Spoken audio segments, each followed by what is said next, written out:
ችግር የለውም። እሺ አላህ ድምፁን ያሰማበት አሁን ተናግሮ የሚያውቅበት አላህ ተናግሮ ያውቃል ብለህ ታምናለህ? መኖሩን ድምፁን አሰምቶ ያውቃል ብለህ መልካም። አዎ ይናገራል። ሙሐመድ ከመሰከረው ሙሐመድ ካለው ውጪ አንድ መረጃ ለምን እኔ ነብዩ መሐመድ ነው ሰለላሁ ዐለይሂ ወሰለም የምቀበለው ሌላ ለምን ትጠይቀኛለህ? እኔ በምከተለው ከሆነ የምትጠይቀኝ እሳቸውን ብቻ መጠየቅ አለብህ አንተ። ስለዚህ ሙሐመድ የነገረህን ብቻ ነው የምትቀበለው? ከሙሐመድ ውጪ ሌላ ድምፁን የሰማ አካል የለም? በፊት የሰሙ ነቢያቶች አሉ። መልካም የሰሙ ነቢያቶች አሉ። ስለዚህ ሰምተናል ያሉበትም ማስረጃ ስጠኝ። ቁርአን ላይ ያለ እሱ ሙሐመድ ነው የነገረ። ቁርአኑ ነቢያቶቹ ላይ ነው የወረደው ወይንስ ሙሐመድ ላይ?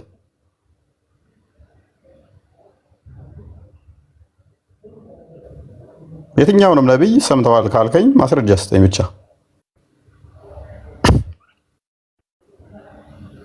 ምን አልክ? አልሰማሁትም። ቀጥል እስኪ። ምን አልክ? እንዴ ሌሎች ነቢያቶችም ሰምተዋል ድምፁን ብለኸኛል። እነኛ ነቢያት ድምፁን እንደሰሙ የተናገሩበትን ማስረጃ ሰምተዋል ብለህ አንተ እንደምንነግረኝ ሳይሆን ሶስተኛ አካል ሆነ ሳይሆን ራሳቸው ፈርስት ፐርሰን ሆነው ሰምተናል ያሉበትን ፈርስት ፐርሰን ሆኖ ያሉበትን የማምጣት እኮ ግዴታ የለብኝም። ምክንያቱም እዚህ ላይ አሁን ቁርአን ላይ አላህ ተናግሯል። በመገለጥ ነው እንጂ ከእርሳቸው አይደለም የተናገሩት ነብያችን አለይሂ ሰላቱ ሰላም። ከእርሳቸው አይደለም የተናገሩት የሚለውንም እሳቸው ነው የነገሩህ እንጂ ሌላ አካል አይደለም የነገረህ አይደለ እኮ። ከእሳቸው አይደለም ንግግሩ፣ ከእሳቸው አይደለም የተናገሩት፣ እሳቸው አይደለም ቁርአን ነው የተናገሩት። ቆይ ቁርአኑን ራሱ ከራሴ አልናገርም ብሎ የነገረህ ማን ነው እኮ? ይሄን ደግሞ ታመዛዝናለህ። ቁርአኑ የማን ቃል ነው? የፈጣሪ ቃል ነው ወይስ የሰው ቃል ነው የሚለውን ብለህ ነው የምታመዛዝነው። ቅድሚያ መለስልኝ። እኔ ከራሴ አልናገርም ብሎ የነገረህ ራሱ መሐመድ ነው አይደለም? አይደለም፣ ቁርአን ነው፣ አላህ ነው። አላህ ራሱ ነው የነገረህ ለአንተ? በቁርአን ተናግሯል አላህ ሱብሓነሁ ወተዓላ። ቁርአኑን ለአንተ ቀጥታ ነው የነገረህ ወይንስ ለሙሐመድ ነው የነገረው? ለነቢያችን ነው አለይሂ ሰላቱ ወሰላም ቁርአን የወረደው፣ ለእሳቸው ነው የተናገረው። ቴንኪው። ስለዚህ ለአንተ የነገረህ ሙሐመድ ነው ማለት ነው። አላህ ነገረኝ ብሎ ጅብሪል ነገረኝ፣ አላህ ለጅብሪል ነገረ፣ ጅብሪል ለኔ ነገረኝ ብሎ ሙሐመድ ነው መልሶ የነገረ። እኔ ከራሴ አልናገርም ብሎ የነገረህ ሙሐመድ ነው። እኔ ከራሴ አልናገርም አይልም ቁርአን ላይ። ምንድን ነው የሚለው? ከልብ ወለዱም አይናገርም ነው የሚለው። ከልብ ወለዱም አይናገርም ነው የሚለው። የቤት ጥቅሱንም ከፈለክ ጠቁመሃለሁ፣ ችግር የለውም። ብዙ ጊዜ አንብቤዋለሁኝ። ኤኒዌይስ እርሱ ከልብ ወለድ አይናገርም ሲል ራሱ ሙሐመድ አላህ ነገረኝ ብሎ አይደለ እየነገረህ ያለው? እንደዛ አይደለም። በዚህ በኩልማ ከሄድን ባይብልም እኮ ውድቅ ይሆናል ብራዘር። እያልኩ ያለሁት እኔ ምንድን ነው እሱ አንድ ግለሰብ ላይ ነው የቆምከው እያልኩ እኮ ነው እኮ። እሺ እኔ አሁን ሌላ አንድ ከዚህ ተመሳሳይ ልጠይቅ። አሁን ባይብል ላይ ሙሴ ሙሴ ስለ አብርሃም ሲጽፍ ከሙሴ ውጪ አብርሃም ለመኖሩ ወይ ደግሞ አብርሃም እንደዛ አድርጓል ያለው እስቲ ንገረኝ፣ እስቲ አንድ ጠቁመኝ፣ አንድ መጽሐፍ። እጅግ ብዙ አመጣልሃለሁ እንትን ውጪ ማለት ነው። ከሙሴ ውጪ ነው እጅግ ብዙ አመጣልሃለሁ። እጅግ ብዙ አመጣልሃለሁ። ኦኬ አምጣልኝ እስኪ። ወይ ተረጋጋ። እሺ አንዴ ወይ ተረጋጋ፣ አዳምጥ። አይ ቲንክ ሮሜ ምዕራፍ 9 ላይ ሮሜ 10 ላይ የተስፋው ልጅ ይስሐቅ እንደሆነ ጳውሎስ ነግሮናል። አንድ ራሱ ክርስቶስ አምላካችን አዳምጥ። ራሱ ክርስቶስ ስለ አብርሃም ቆይ ተረጋጋ። ራሱ ክርስቶስ ስለ አብርሃም መጥቶ ነግሮኛል። ዮሐንስ ወንጌል ምዕራፍ 8 ቁጥር 54 ጀምሮ ስለ አብርሃም እጅግ ብዙ ምስክሮች አሉኝ በመጽሐፍቶቼ ውስጥ ማለት ነው። አባት እንደሆነ እጅግ ብዙ ቦታ ላይ ማምጣት እችላለሁኝ። እኔ አሁን የአንድ ግለሰብ ከሌ መሰከረለት የሚል አይደለም። አምላክህን ከአብርሃም ጋር የምታነጻጽረው ከሆነ አሁን ፓራላል እናስቀምጣለን። አላህ እኩል ይሆናል ከአብርሃም ጋር ብለን ለማን ነው እሱ በደንብ ምስክር ያለው የሚለውን አላህንና አብርሃምን እኩል እናስቀምጥ ነው። ተተስማማህ እንሄዳለን። ለእኔ ስለሚስማማኝ። አብርሃም ወይንስ ምስክር ያለው ወይንስ አላህ ምስክር ያለው? አሁን ፓራላል ልናስሄድ ነው። ምክንያቱም አላህን አውርዶ ከማን ጋር ምስክር እየጠየቀኝ ነው? ከአብርሃም ጋር እየጠየቀኝ ነው። ቲፖሎጂካሊ ይስማማል። ምሳሌ ነው። ምሳሌ ሲሰጥ ቲፖሎጂካል ማይስማማ ነገር ለምሳሌ ትሰጣለህ። እሄዳለሁ ካልክ እኔ እሄድልሃለሁ። ለአንተ ላይ ይስማማ ይችላል። እኔ ይስማማኛል ካልክ እንቀጥላለን ማለት ነው። አላህ ወይንስ አብርሃም በሚለው እንሄድና እንጫወታለን ማለት ነው። ትስማማለህ? በዚህ አይደለም። አሁን ምሳሌ ነው የወሰድኩልህ። ወደዛ እንትን አትር ኮምፔር አታርግ። እንደዛ አላልኩም እኔ። ስለዚህ ምሳሌ ስትሰጥ እኮ ነገርኩህ እኮ። ምሳሌ ስትሰጥ ይመጥናል ብለህ ነው ያመጣኸው። ይመጥናል ብለህ ካመጣ ደግሞ ለዚህኛው ይሄኛው ምሳሌው ይሆናል ብለህ ነው የምታመጣው። ለዚህ ነው እኛ አስቀድመን አምላክን ከአምላክ ጋር ከምናመልከው ጋር እንደው እንደ ምሳሌ ያመጣንልህ በነቢያት የተሰበከ ነው ወይ በሐዋርያት የሚታወቅ ነው ወይ ብለን የጠየቅን ለዛ ነበር። አዎ ስትለን ኦኬ ድምፁ ተሰምቷል ወይ? አዎ ካልከን ማስረጃ ብለን የምንጠይቅህ ኦኬ መሐመድን እንደ አንድ እንትን ወሰድንልህ። ከመሐመድ ውጭ ሳለ ወይ? ኖ የለም ካልከን ስለዚህ መሐመድ ላይ ብቻ የተንጠለጠለ ነው፣ ከመሐመድ ውጭ ምስክር የሌለው ይሆናል። እኛ ጋር ስትመጣ ግን ቢሆንስ መልካም ብቻ ቢሆንስ ምንድን ነው ችግሩ? ችግሩ ምንድን ነው? ስለዚህ እኔ ከ40 በላይ ምስክር ያላቸውን ትቼ አንድ ሰው ብቻ እኔ ነኝ ምስክር የሚለኝን ለምን እቀበላለሁ? ምክንያቱም አንድ ዝሙት እንኳን ከብዛት ጥራት ቴንክ ዩ። ስለዚህ ሙሐመድ ለምንድን ነው እሱ ለዝሙት እንኳን ሱራ 24 ላይ ለዝሙት እንኳን 4 ሰዎች ምስክር የጠራው? ተው እሱን አሁን ወደ ሌላ ርዕስ አትግባት። ሰው አይደል እንዴ? አትበጥብጥ። የምን መበጥበጥ ነው የምትጠራው? ኢስላሚክ እንትኑ ላይ መመሪያችሁ ሸሪያችሁ ላይ ራሱ 4 ምስክር ነው የሚጠራው። 4 ምስክር ከብዛት ጥራት ይለኛል እንዴ? ስለዚህ ነቢያቶቹ 124,000 ነቢያቶች በእስልምና ውስጥ አሉ ብሎ ይለናል። እነኛ ሁሉ ግብስብስ ናቸው እያለን ነው። አንድም በነቢያት አንድም አላበላለጥንም ይላል ቁርአንህ። አንተ ደግሞ ከብዛት ጥራት ብለህ ምን እያመጣህልኝ ነው? እነኛ ግብስብስ ናቸው፣ ሙሐመድ ብቻ ነው ጥራት ያለው እያልከኝ ነው። ቴንኪው እስማማለሁ። እኔ ሌሎቹ ግብስብስ ነበሩ። ለዛም ነው ግብስብስ ስለሆኑ እነሱን አስተምሮ አንድንም ሳትቀበል ሙሐመድ የሚል አስተምሮ የተቀበልከው። የሙስሊሞቹ 124,000 ነቢያት ምናምን የሚባሉት ከኛ ነቢያቶች ጋር ማይገናኙ ስለሆኑ ማለት ነው። ሙሐመድም ከኛ ጋር የሚገናኝ ስላልሆነ የተሻለውን መቼም አልተተርኩም። ራስ የተናገርከው ነው። ግብስብስ ከብዛት ጥራት ብለህ ራስህ ነቢያቶችን እንትን ያደረገው አንተ ነህ። ኦኬ ችግር የለውም። ቆይ አሁን ማለት ነው እዚህ ላይ እኔ አሁን ስለ ነቢያችን ስለ እውነተኛነትና አላህ በመናገሩ ቁርአንን እንደ ማስረጃ አድርጌ ስሰጥ፣ አንተ ደግሞ እግዚአብሔር ከባይብል ውጭ የተናገረበትን ማስረጃ ከባይብል ውጭ ለምን እወጣለሁኝ? ምክንያቱም እኔ የጠየቅኩህ እኮ እኔም ከቁርአን አልወጣም። አዳምጥ። ቅድሚያ ጥያቄ ተረዳ በትንሹ። እኛ መጽሐፍ ቅዱስ የአንድ ሰው መጽሐፍ ነው ብለን አላመንም። አንተ ቁርአን ግን አንድ ሰው ላይ የወረደ ብለህ ነው የምታምነው። ስለዚህ አንድ ሰውና 2 ሰው መሆኑ አይደለም። አሁን እዚህ ላይ ማጥራ ያደርግም። አንድ ሰው 2 አዳምጥ። ለአንተ ነዋ። ምክንያቱም የማገናዘብ ችሎታ ስለሌለ ገና። እኛ የነቢያቶቹ አስተምሮ የራሳቸው የጻፉት መጽሐፍ አለ። የራሳቸው መጽሐፍ ስላለ አንድ መጽሐፍና 81 መጽሐፍን እኩል አድርገህ ልመዝን አትችልም። አንድ መጽሐፍ ከ81 መጽሐፍ ጋር እኩል አድርገህ መመዘን አትችልም። አይ 81 መሆኑ እኮ አይደለም። ፕሊስ ቆይ አዳምጥ። ቅድሚያ ጥያቄውም አልገባህም፣ አልተረዳኸውም፣ ወይንም ደግሞ ጭንቅላት በደንብ ፕሮሰስ አላደረገውም ገና ጥያቄያችንን። እኛ ቻሌንጅ እያደረግነው ያለነው ማንን ነው? ሙሐመድን ነው። በመጀመሪያ ደረጃ ሙሐመድን ቻሌንጅ ባደረግነ ቁጥር ግን መጽሐፉንም አብረን ቻሌንጅ እናደርጋለን።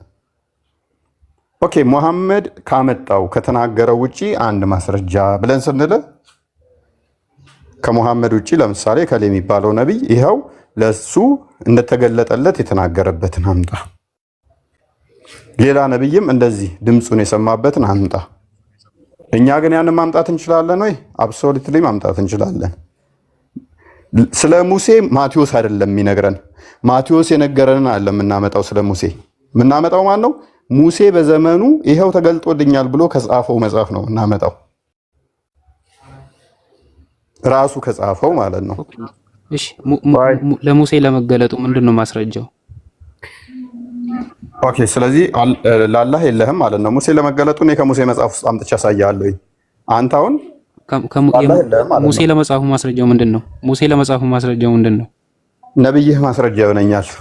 ከነብይህ በላይ ማስረጃ የሚሆን ስለሌለ አንተ ሙስሊም እንደመሆነ ለምን መሰለህ? ሙስሊም እንደመሆነ ተውራት ለሙሴ እንደተሰጠ ነው የምታምነው። ወደዚያ ትመለሳ። ወደ ቁርአን አሁን ቀላል አይደለም ያዝነው። ቀላል አይደለም ያዝነው። ቀላል አይደለም። አዳምጥ። ቁርአንህን ማን እንደጻፈው ማስረጃ አምጣ ብለህ 1000 ዓመት ብታገስ ከቁርአን ውስጥ ቁርአን ማን እንደጻፈው ልታመጣልኝ አትችልም። እኔ ግን ኢንተርናል ኤቪደንስ ተጠቅሜ ህግ ለሙሴ ስለተሰጠ የህግ መጻፍቶች ማለት ይታወቃሉ። ሙሴ ነው የጻፋቸው። አንደኛ ዮሐንስ ወንጌል ምዕራፍ 1 ቁጥር 17ን እንኳን በጠቅስልህ ዘጋባለሁ። እነኚህ የተሰጡት መጻፍቶቹ የሙሴ መጻፍ በሙሴ መጻፍ እንደተጻፈ ተብሎ ራሱ ኢየሱስ ክርስቶስ ይነግረናል። በሙሴ መጻፍ በህግ መጻፍት ውስጥ ኢንተርናል ኤቪደንስ ይባላል። ውስጣዊ ማስረጃ ኢየሱስ ራሱ ይነግረናል። ሙሴ እንደጻፈው ዮሐንስ ይነግረናል። ሙሴ እንደጻፈው ኢንተርናል ኤቪደንስ ተጠቅሜ ማአት ማስረጃ እመጣላለሁ። ነገር ግን አንተ ሙስሊም እንደመሆነ ሙሴ እንደጻፈው ሌላ ስኮላር አልፈልግልህም። ነብይህ ነው ለአንተ ትልቁ ስኮላር። ነብይህ ደግሞ ተውራት። በእርግጥ ቁርአን ላይ ተውራት ለሙሴ የተሰጠ የሚል የለም። ብዙ እያወራ ነው። ብዙ ያላውራ ተራ በተራ አዳምጣ። አንተ ሙስሊም እንደመሆነ ተውራትን ማን ጻፈ ብትለኝ ብዙ ስኮላር መጥቀስ አይጠበቅብኝም። እንዳንተ እምነት ተውራት የሙሴ መጽሐፍ ነው ብለህ ነው የምታምነው። ስለዚህ ራስን ዲባንክ ታደርጋለህ ማለት ነው። ኤኒዌይስ አሁን ምን ሆነ አርጉመንታችን ማለት ነው? ተገልጦለታል አልተገለጠል ለሱ ድምፁ ሰምቷል አልሰማም ሳይሆን ድምፁን እንደሰማ ኮንፊርም ካደረገ በኋላ ኦኬ መጽሐፉን እሱ ለመጽሐፉ ምንድነው ማረጋገጫ? ይሄ ሎጂክ አንተ ጋር እንደሚመጣ አላወቅም ማለት ነው። ከዛኔ አሁን ሙሐመድ አይዋሸኝም ሙሐመድ ነው የተናገረው ስትለኝ ቁርአኑን ሙሐመድ እንደመናገሩ ማስረጃ ከቁርአን ውስጥ አንጣላለሁ። እንደጻፈው መጽሐፉ እንዲህ እንደተጻፈ ማስረጃ አንጣ ስላት ታመጣው።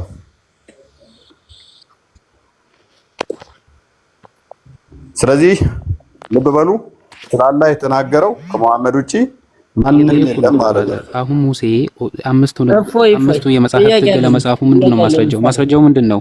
ማስረጃው ምንድነው? እሺ የተማጥር ቆይ አንዴ ያሰሩኝ ተርጓ አስጨርሱኝ አንዴ።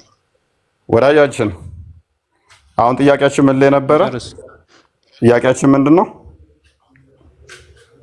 ብራዘር ያገራን ነው እዚህ የደረስነው። ወደ ኋላ አትመልስ። ጥያቄያችን ምንድነው? መጽሐፍ ማን ጻፈ ሳይሆን ቆይ ማንም አልመለሰ። ተረጋጋ።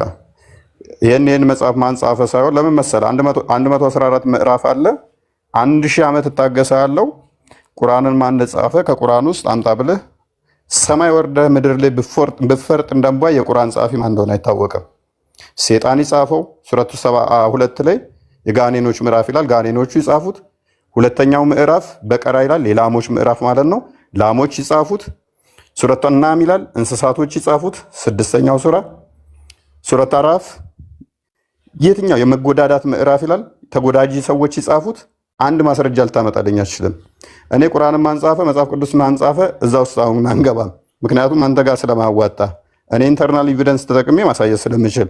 ነገር ግን አላህ ከሙሐመድ ውጪ ድምፁን ያሰማበት ልታመጣ ትችላለህ? አትችልም ወዳጄ። ብራዘር አትመለስ። አሁን እኮ ወደ ጥያቄ ወደዚህ ወደ እየዞርክ እኮ ነው። አሁን እኮ ሰርክሉ አላህ ድምፁን ያሰማበት ማስረጃ አለ ወይ? የመጨረሻ እድል ብራዘር እየነገርኩ እኮ ነው። የመጨረሻ እድል እየነገርኩ ነው። የመጨረሻ እድል ነው። መልስ ጥያቄ መልስ። ከሰሩን እና አዳምጥ። ካሊድ ቀጥል። ጥያቄው ገብተዋል? ጥያቄው እንድገምልን እስኪ። አይ ገብቶኛል። እኔ ምንድነው ጥያቄያችሁ? ያው አላህ ተናግሮ ያውቃልና አሁን በተናገርከው ላይ ማን እንደጻፈው አይታወቅም 1000 ዓመት ብጠብቀህ የሚል አይነት ነገር ተናግራል። ፖይንታችን አይደለም እሱ ፖይንታችን አይደለም። የቁርአን ጻፊ 114 ምዕራፍ አለ። 1000 ዓመት አይደለም 1 ቢሊዮን ዓመት ብታገሰ ከቁርአን ላይ ቁርአንን ለምሳሌ በቀራ ማን እንደጻፈ ንገረኝ እስኪ። ሱረቱ በቀራ ማን የጻፈው? ልክ እናንተ ጋር በተጻፈው መልኩ የማርቆስ ወንጌል የዮሐንስ ወንጌል ተብሎ መጻፍ አለበት የሚል አይነት ነገር አልጠየኩም። ማን የጻፈው ንገረኝ እስኪ ስሙን።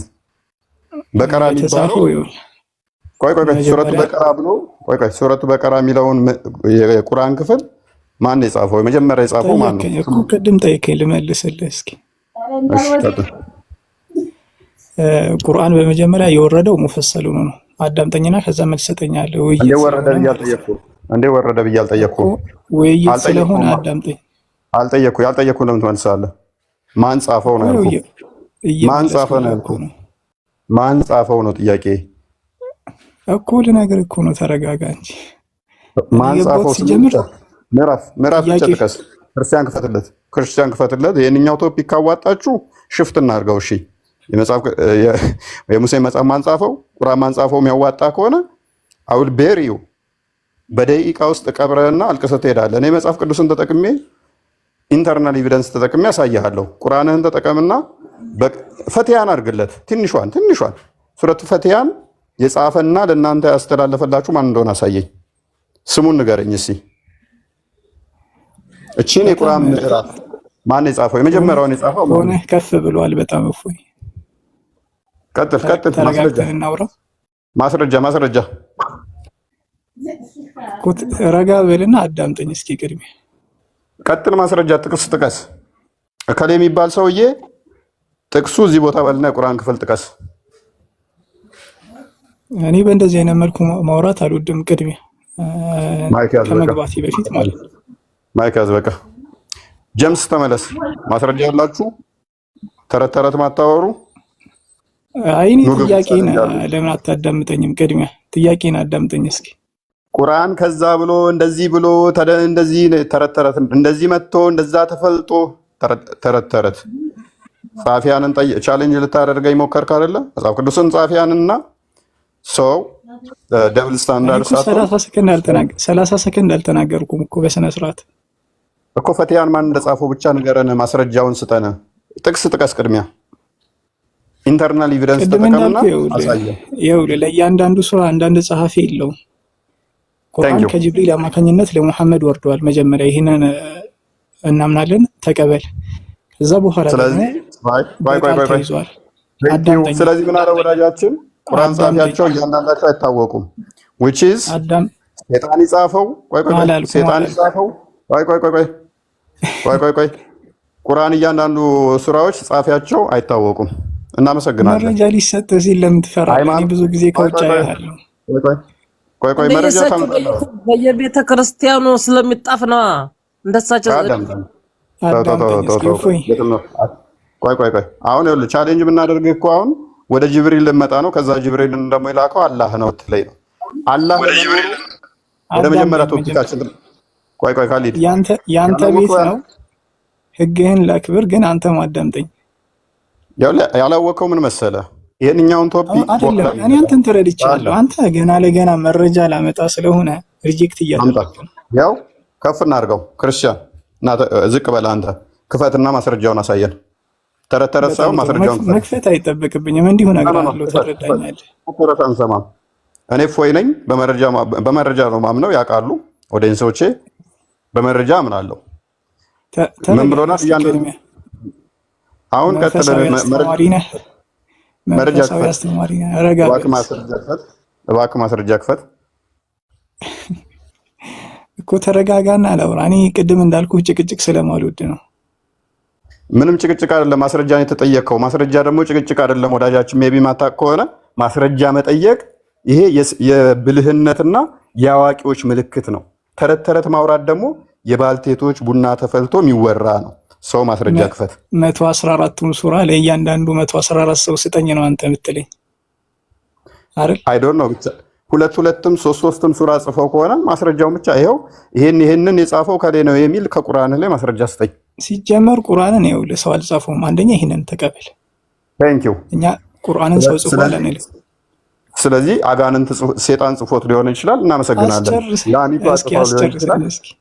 ቆይ ጨረስን እኮ አንድ ፐርሚስ ምን ሰራልን? ቁርአንን ሰው አልጻፈውም። ስለዚህ አጋንንት ጽፎት ሊሆን ይችላል። ኧረ አዳምጠኝ። ቁርአን የሰው እጅ አይደለም፣ የሰው ቃል አይደለም።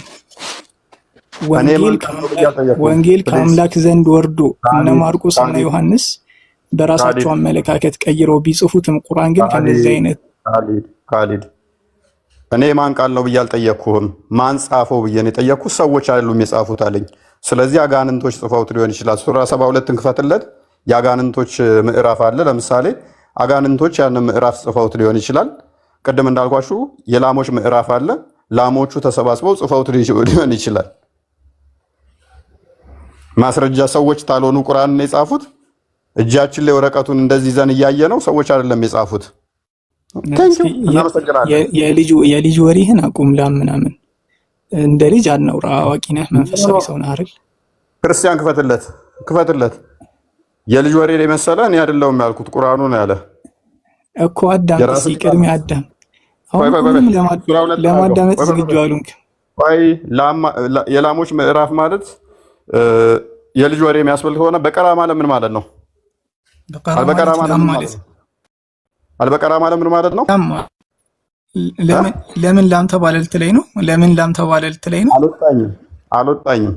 ምክንያቱም ለምን የሚባል እኔ የላሞች ምዕራፍ ስል የልጅ ወሬ ብለህ የምትለው ቁርአን ይሄ የህፃናት ወሬ ነው ማለት ነው? ላሞች ጻፉት ስላልክ ነው። ላሞች ጻፉት አይባልም። እንደ ልጅ አረከው ብዬ ነው ውይይቱን። መንፈሳዊ ሰው ከሆነን ረጋ እንበል ነው ቅድሚያ የኔ ሀሳብ። እኔ እስልምና ስለሚያስገድደኝ ነው ረጋ ብዬ እንዳወራህ እስልምና ስለሚያስገድደኝ ነው። አንተ ግን አትቆጣ። መቼ ተቆጣው? ጨረስን እኮ። የቁርአን ጻፊዎች አይታወቁም ማለት ነው። እናንተ ደን ሰው ይታወቃል። በነብዩ መሐመድ ዘመን ቁርአን አልተጻፈም። አዳምጠኛል።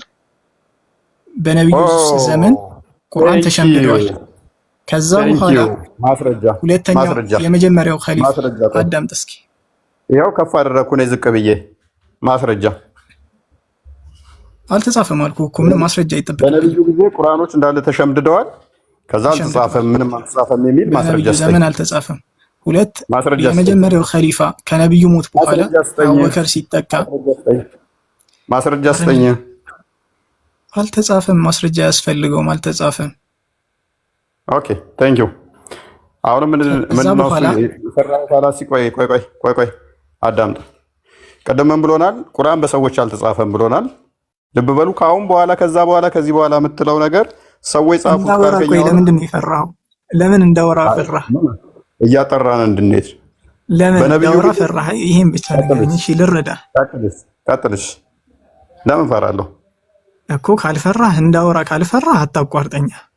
ቀጥልሽ። ምክንያት እኔ እስልምና ያዘኛል ረጋ ብዬ እንዳወራ። ቶኔን ዝቅ አድርጌ አንተ ግን በእያንዳንዱ ክርክር ራሱ አይፈቅድልህም እስልምና። ኤኖዌስ አሁን ቶፒኩ ላይ ታርግና አይፈቅድልህም። ሱራ 18 23 ላይ ሱራ 5 101 ላይ አይፈቅድልህም።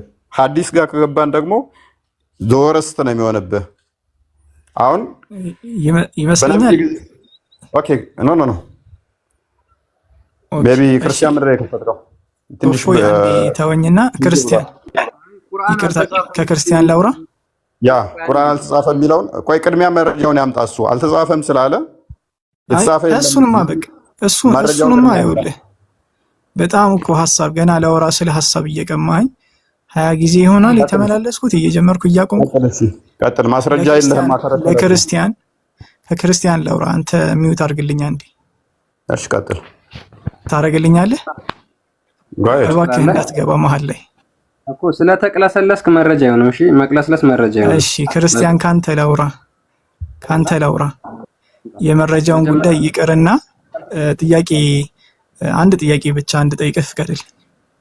ያው መቼስ መማማር ነው አይደል? መማማር ከሆነ አንድ ጥያቄ ልጠይቅህ። ቁርአን በነብዩ የትም ብትሆን ላይ ጥያቄ ስትጠይቀው ስታስተምረው ወደ ክርስትና ወይም ደግሞ እውነተኛ መንገድ እንደሆነ የተወሰነ የገለጽክለት ነገር ነበርና እዛ ላይ አንድ ጥያቄ ልጠይቅህ ነበር። አሁን አንድ ጊዜ ቁርአን በመሐመድ ጊዜ ተጽፏል ወይስ አልተጻፈም? አልተጻፈም አልኩ። እሱን እኮ ለእፎይ ነገርኩት። ለዛ ደግሞ መረጃ አያስፈልግም። ቁርአን የተጻፈው እዚህ ጋር እየዋሸች ነው፣ እየቀጠፈች ነው። አንድ ጊዜ ና the verse of stoning and breastfeeding of an adult 10 times was revealed and the paper was with my under my pillow አይሻ ምን እያለች ነው? የጡት ማጥባትና የመውገር ከቁርአን ወርዶ ነበረ፣ እሱም ወረቀቱ ደግሞ ትራሴ ስር ነበር አለች።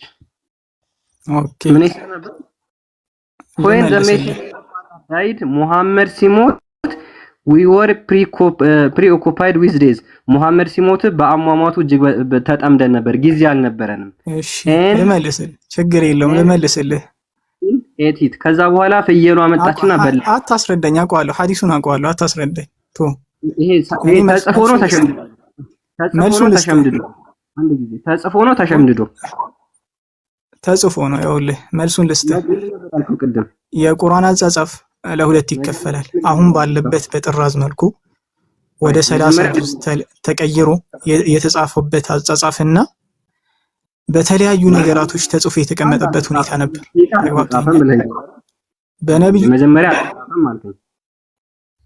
በመጀመሪያ አልተጻፈም ነበር ያለው።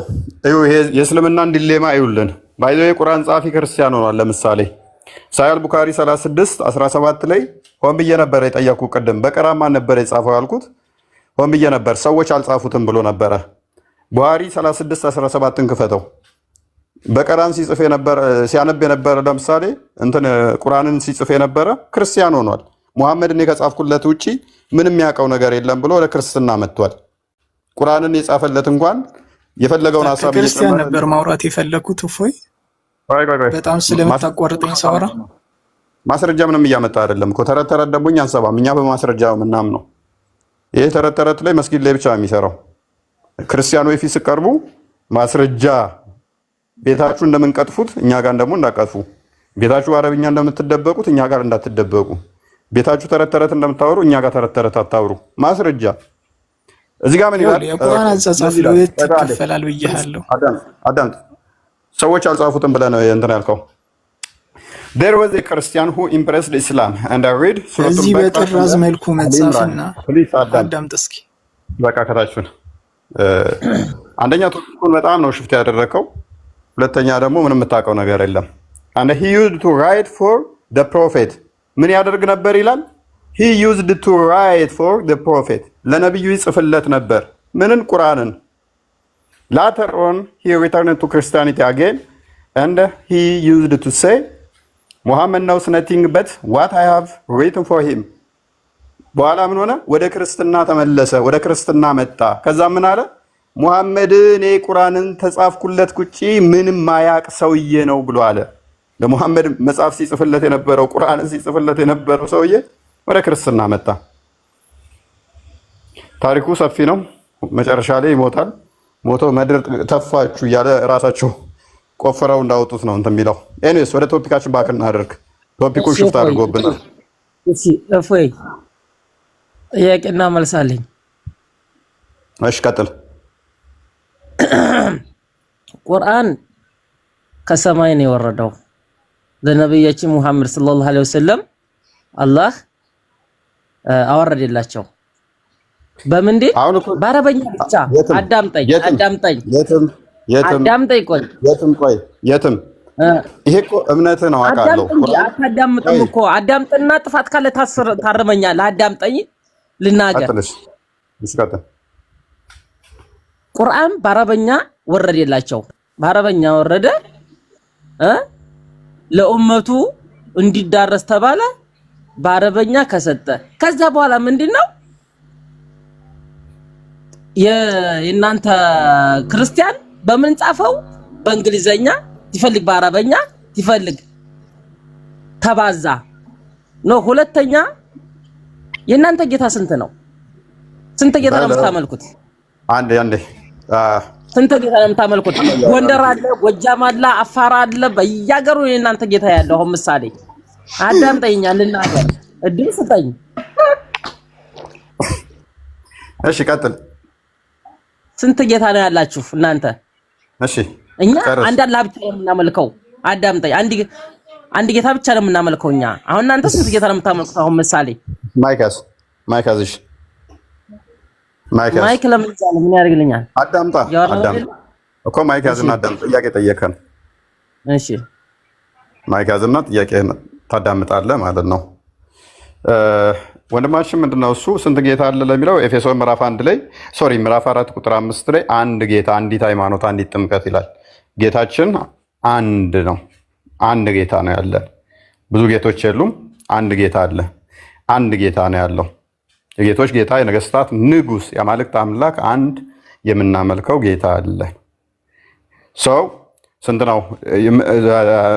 መዝሙረ ዳዊት ምዕራፍ 139 ባልሳሳት ቁጥር 6 ወይንም ደግሞ 32 ቁጥር 6 ላይ እግዚአብሔር በሁሉ የሞላ ነው። በሁሉ የሞላ በሁሉ ያለ ነው። በሁሉ ቦታ ያለ ነው። ስለዚህ ጎጃም፣ ጎንደር ምናምን የሚመለከው ያ አንዱ አምላክ ነው። ያ አንዱ ጌታ ነው። በሁሉ ቦታ ያለ ነው። ቁርአን የወረደው በአረብኛ ነው። እናንተ ደግሞ የእናንተ መጽሐፍ በእንግሊዝኛ በአማርኛ በተለያየ ያደረጋችሁት አለ። ትንቢተ ኢዩኤል ላይ ምዕራፍ 2 ቁጥር 28 ላይ እነሆ መንፈሴን በስጋ ለባሽ ላይ ሁሉ አኖራለሁ፣ ሴቶችና ወንዶች ልጆቻችሁ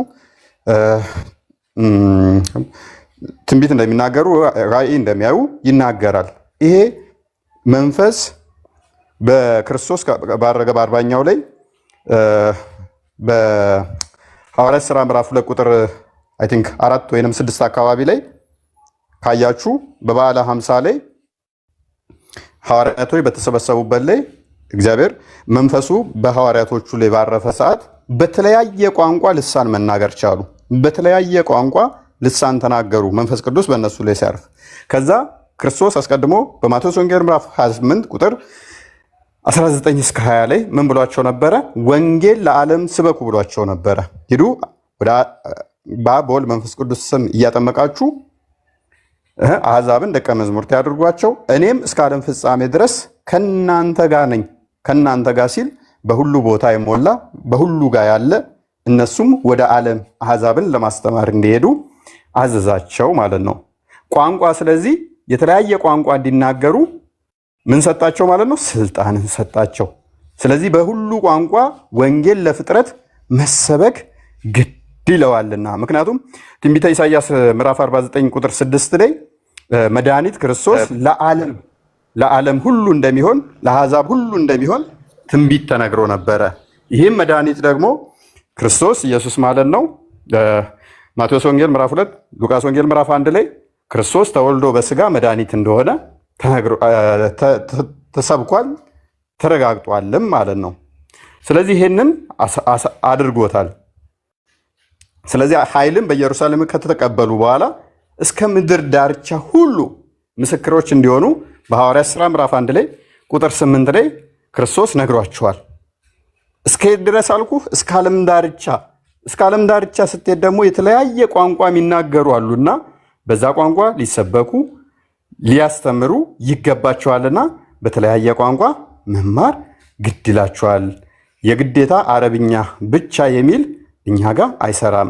እናንተ ጋር ግን አይ ቲንክ ሱራ 43 ቁጥር 3 ወይም 2 አካባቢ ላይ ቁርአን እሱ ግልጽ አረብኛ ብቻ ነው ይለዋል። ሱራ 14 ቁጥር 4 ላይ ሙሐመድ የተላከው በመካና በዛ ዙሪያ ያሉ በገዛ ቋንቋው ሊያብራራላቸው ብቻ። በየትኛው ቋንቋ? በአረብኛ። ከመልእክተኛ ማናቸውንም ለነርሱ ያብራራላቸው ዘንድ ከገዛ ቋንቋቸው እንጂ አላክንም ስለሚል ማለት ነው። በገዛ ቋንቋቸው ብቻ እንዲያብራራ ነው የታዘዘው። የኛ አምላክ ግን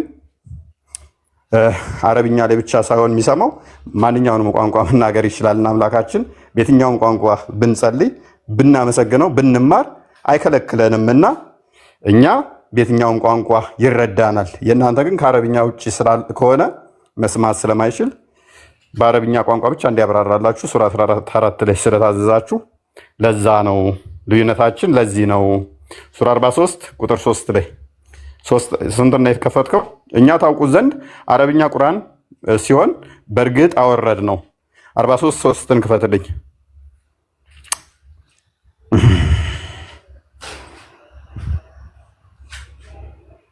ተመሳሳይ ነው አክቹዋሊ ይመስለኛል። እኛ ታውቁ ዘንድ አረብኛ ቋንቋን አደረግ ነው። ስለዚህ ከአረብኛ ውጭ የሚያውቀው ነገር የለም። አረብኛ ነው። የኛ አምላክ ግን በሁሉ ቋንቋ የሚሰማ ነው። ከዛ አንጻር ነው። ስለዚህ ወደ ቶፒካችን ባክ እናድርግና ሌላ ጥያቄ የጠየቀኛል ያልመለስኩለት ክርስቲያን የምታስታውሰኝ? በቃ እነዚህ ነው እየጠየቀኝ ነበረው። እሺ የእናንተ ጌታ ይናገራል? በሚገባ ይናገራል። ማቴዎስ ወንጌል የኛ ጌታ በቁርአን ነው የሚናገረው። የኛ ጌታ በቁርአን ነው የሚናገረው። እናንተ እንዴት ነው የሚናገረው? አሁን ምሳሌ እፎይ አንተ ልኮህ ነው የመጣኸው። አሁን ምሳሌ የእናንተ ከተናገረ አንተ እንድታስተምር ልኮህ ነው። አሁን አንተ እኮ አዳምጥሽ እንድትሰብክ የኛ አምላክ አብረውና ያለው ቆይ ቀደም ምን ብያለሁኝ ሰምታኝ ከሆነ የኛ አምላክ እንደናንተ ከአርሽ በላይ ቁጭ ያለ የሆነ ጉዝ ነገር አይደለም። የኛ አምላክ በሁሉ ቦታ ያለ በሁሉ ያለ ቆይ ጉዝ አይደለም እንደናንተ ወይንም በጣውላ የተሰራ በየቤተ ክርስቲያኑ በየበሩ የሚሳምና በየኪስ የሚገባ አይደለም። የኛ ጌታ አይገርምም? እውነት ለምን ጉዝ ትላለህ? የእናንተ ጌታ እኮ በጣውላ በጣውላ የሚሳም አይ ወደ ስሜት አትግቡ፣ ወደ ስሜታዊነት አትግቡ። ለምን ጉዝ ለምን ይላል? ተረጋጋ። እኔ ስሜቱን የገለጸው ልክ ነው። ልክ ነው ሊሆን ይችላል። አንተ ግን አሁን ስሜታዊ የሆንክ ነው። ቶ ኤርዌስ ሜቢ ለአዝበለኩም ያለው ለዚህ አዳምጥ ቆይ ሜቢ ኤርዌስ የኛ አምላክ ይናገራል ስንል ይሰማል። የእናንተ አምላክስ የተናገረበት አላህ አለ ወይ ብለን ስንጠይቅ ከምን አንጻር ነው? ልብ በል። ሙሐመድ ከነገረህ ውጪ አላህ ለመኖሩ ምንድነው ምስክራችሁ ነው? የዋና ቻሌንጃችን የኛ ኦኬ አላህ እንዲህ ነው፣ አላህ አምላክ ነው፣ አላህ እንደዚህ ነው ብሎ ቁርአን ነገራችሁ ሙሐመድ። ከሙሐመድ ውጪ ግን ማስረጃ አላችሁ ወይ ነው? እኛ የተለያዩ ማስረጃዎች አሉን። ለምሳሌ ማቴዎስ ወንጌል አንድ መጽሐፍ ነው ልክ እንደ ቁርአን። ሉቃስ ወንጌል አንድ መጽሐፍ ነው ልክ እንደ ቁርአን። ቆይ አንዴ እፎይ መጽሐፍ በመጽሐፉ ሳይሆን መጽሐፍ አሁን የእናንተ ቤተክርስቲያኗ በየቦታው ትጽፋለች፣ በየቦታው ታሰራጫለች። የኛ ደግሞ አንድ ቁርአን ነው የወረደው። ያንን ቁርአን በዛው በአረበኛ ነው ምንኛ የኛ እንትን ታዳም መጽሐፍ ቅዱስ ቆይ አንዴ ሀጂ መንሱር ተራ ጠብቁ። አዎ መጽሐፍ ቅዱስ ይተረጎማል። ቅድም እሱን የመለስኩልህ መስሎኝ ነበር። እስካልገባ ልድገምልህ። መጽሐፍ ቅዱስ አዎ ይተረጎማል። ምክንያቱም ወንጌል ለፍጥረታት መሰበክ አለበት፣ መማር ስላለባቸው፣ ለወንጌል ለፍጥረታት መዳን ስላለባቸው በአረብኛ ቋንቋ የተደበቀ አይደለም። የኛ አምላክ በአንድ ቋንቋ ብቻ ሳይሆን የሚሰማው ማንኛውንም ቋንቋ ስለሚሰማ ሰዎች ይድኑ ዘንድ እንደው ያልተተረጎመ ሌላ ቋንቋ አሁንም ካለ ለነሱ ይተረጎምላቸዋል፣ ይጻፍላቸዋል፣ እንዲሰሙት እንዲድኑ አምላካቸውም በቋንቋቸው በሚችሉት ኦሮምኛ ከሆነ በኦሮምኛ፣ ትግርኛ ከሆነ በትግርኛ፣ አማርኛ ከሆነ በአማርኛ፣ ጉራግኛ ከሆነ በጉራግኛ ይተረጎማል፣ ይጻፋል፣ መጽሐፉ ይተረጎማል። ሰው ምንድነው ችግሩ? ይሄ ታዲያ አምላክን በቋንቋ ማምለክህ ችግር አለብህ ማለት ነው ነው ወይንስ በማታቀው ቋንቋ ማታቀውን ጣዖት ይሁን ሴጣን ይሁን ዝም ብለህ በተነገረ ዝም ብለህ መከተል ነው የፈለግከው? ይሄን በማታቀው ቋንቋ አምልከው ተብለህ የተባልከው አካል አንድ ሰው ከነገረህ ውጪ ማስረጃህ ምንድነው? ያ አካል አምላክ ለመሆኑ ምንድነው ማስረጃህ? በህይወት ለመኖሩ እውነት ድምፁን አሰምቷል ወይ? ሙሐመድ ከነገረህ ውጪ አላህ የሚባል አካል አለ ድምፁን አሰምቷል ያለህ አለ ወይ? ማስረጃ ነው የጠየቅንህ። የትም ኑር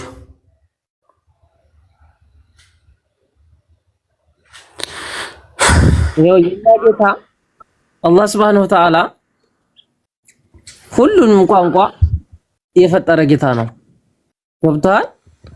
የኛ ቁርአን ኦሮሞ፣ ትግሬ፣ አማራ ማንኛውም የሚቀራው ነው። አረበኛ ይማራል። የእናንተ ግን አንዴ እንትና ይጠፋዋል። በየቦታው ነው የሚጻፈው። ለምን? በአማርኛ ነው የሚጻፈው። የእናንተ በአማርኛ ነው የወረደው። በቃ እኛ የአረቦች ገረድ አይደለንም።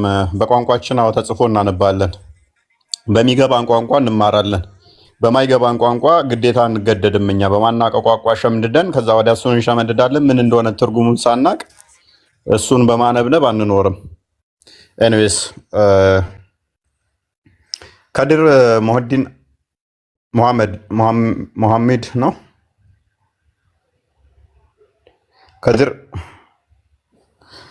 ከድር ይሰማል። ሴና እንዴት ነሽ? ሰላም ነሽ?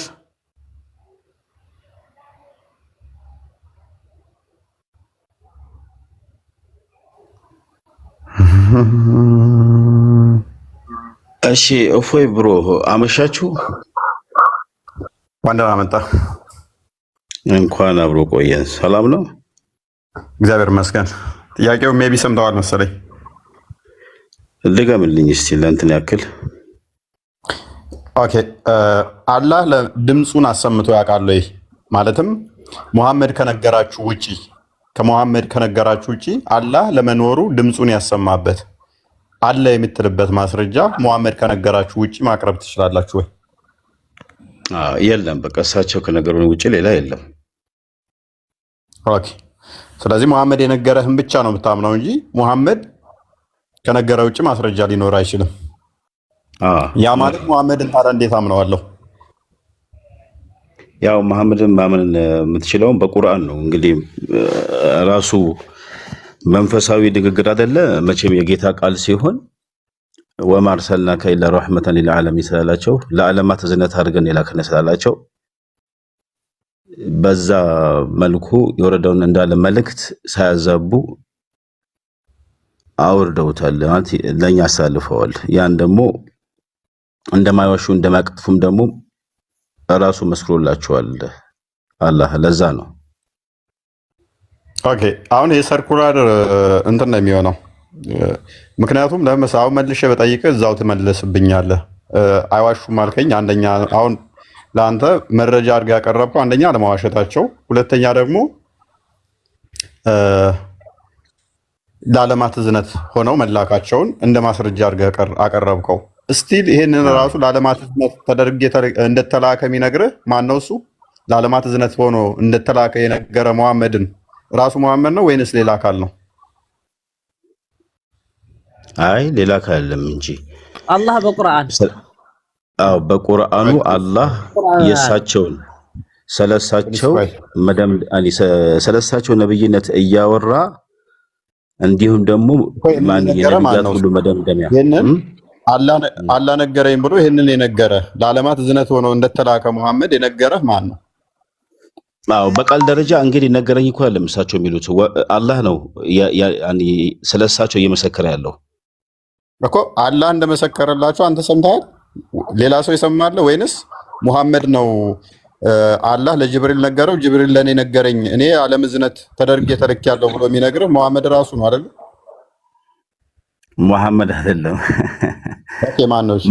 ሙሐመድማ ስለሳቸው ያወሩበት ቦታ እኮ አታገኝም። ማለት እኔ እንደዚህ ነኝ ብሎ ስለዚህ ማን ነው? ቴንኪው እሺ ቴንኪው። ለዓለም እዝነት ተደርጎ ተልኳል ብሎ የነገረህ አካል ማን ነው? እሺ አላህ ሲሆን አላህ ነው የተናገረው፣ ንግግሩን አላህ የተናገረው። ነገር ግን ደግሞ ቃሉን ያመጣው ደግሞ ጅብሪል ነው አለይሂ ሰላም። ኦኬ ጅብሪል ደግሞ ለማን ነው የነገረው? ለሙሐመድ አለይሂ ሰላም። ኦኬ ስለዚህ ሙሐመድ ነው ስቲል አሁንም ለእናንተ የነገራችሁ ጅብሪል ነገረኝ አላህ ነግሮት ጅብሪል ነገረኝ ብሎ የነገራችሁ ሙሐመድ ነው ስቲል። የአላህን ንግግር በእሳቸው በኩል ማለት ነው። ንግግሩ የአላህ ነው፣ ያስተላለፉት ናቸው እሳቸው። ይሁን ችግር የለውም። ንግግሩ የማን ነው ብዬ አልጠየቅኩም። ንግግሩ የማን ነው ብዬ ሳይሆን ነገርኩህ የነገራችሁ ነው። ሙሐመድ ለዓለማት እዝነት ተደርጌ ተልኬያለሁ የሚለውን ንግግር የነገራችሁ ለእናንተ ማን ነው?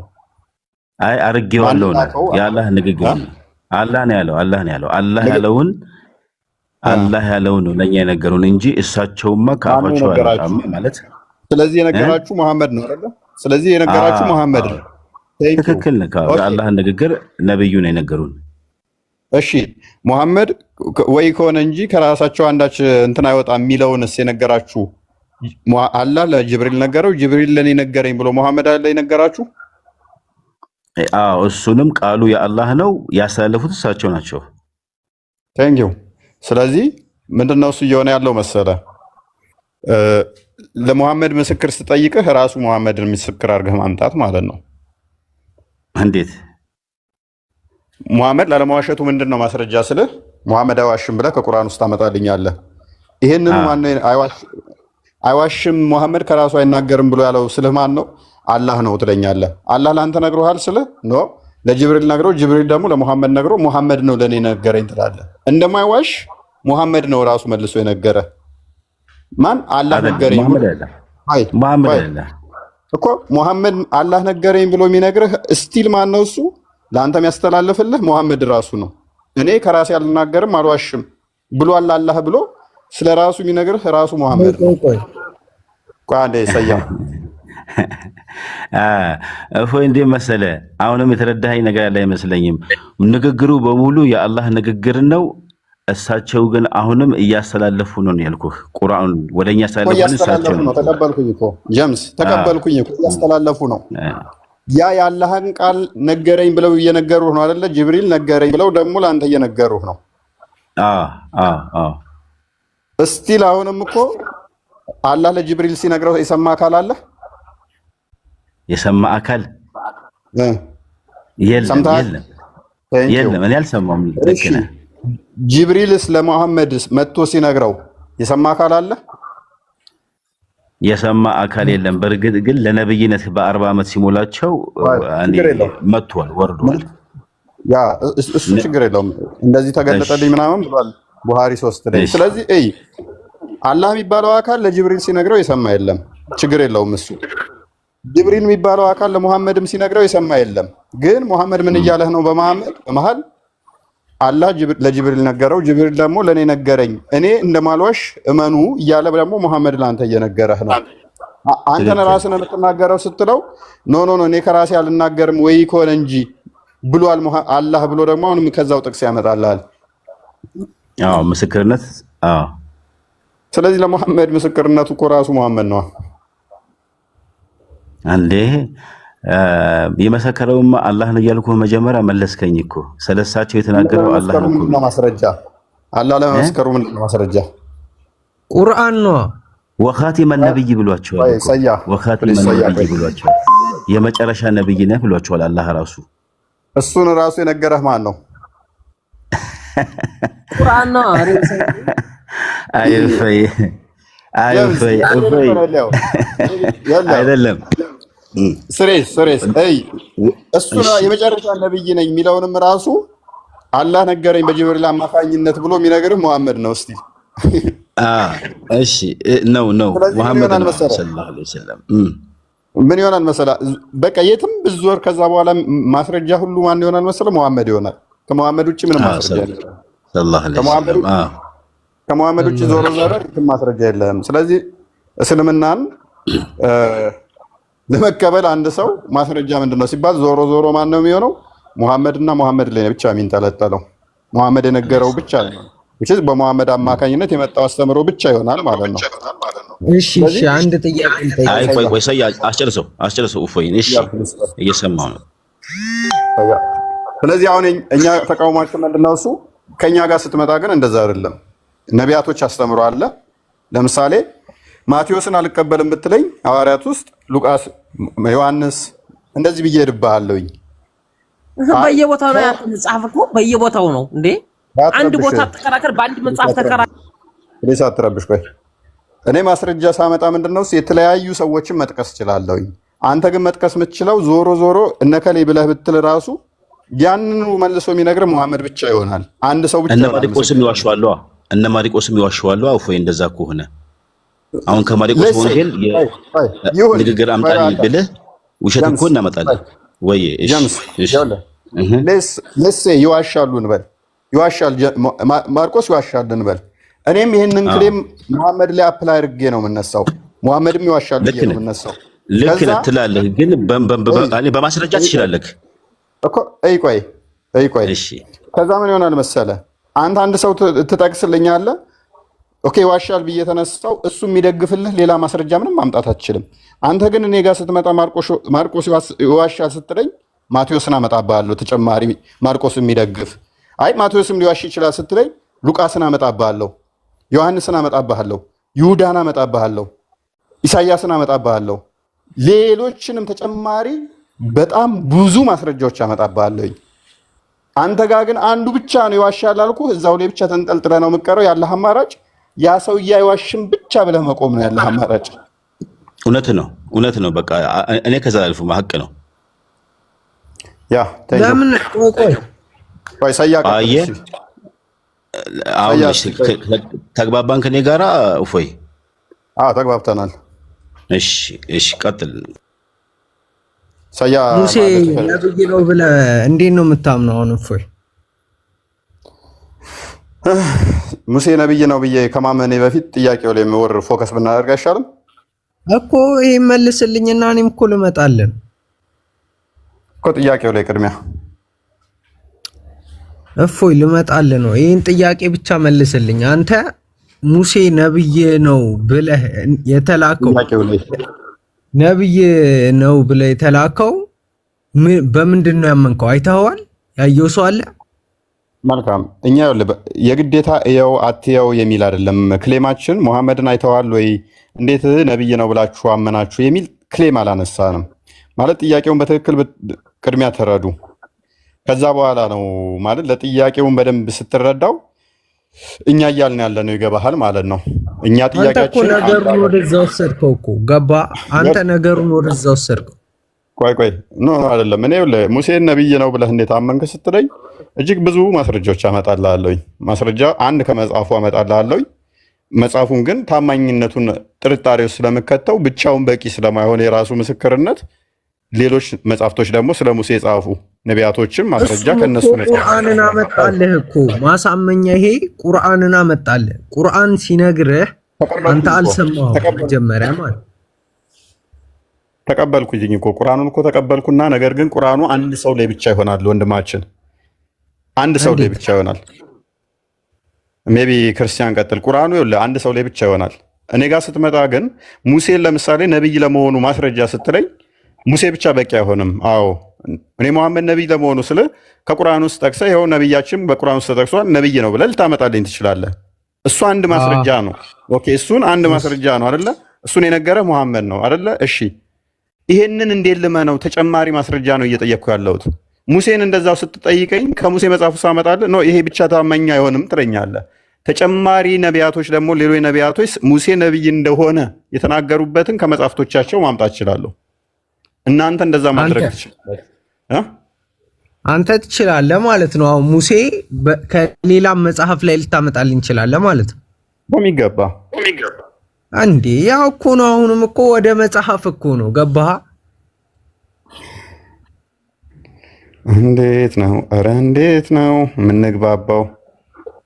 እንዴት ነው የምንግባባው? ወገድ ተጨማሪ ማስረጃ እየጠየቅኩ አንተ ከመጽሐፍ ነው ያው ትለኛለህ እንዴ? እኔም እኮ እየጠየቅኩ ያለሁት እኮ ስለ አላህ መኖር ሙሐመድ ነግሮሃል፣ እሱን አፍርም አደረግን። ኦኬ እኔ በሙሐመድ መኖር ነብይነት አላምንም፣ አላህም አለ ብዬ አላምንም። ነገር ግን እሺ አላህ ለመኖሩ ሙሐመድ ነገረ።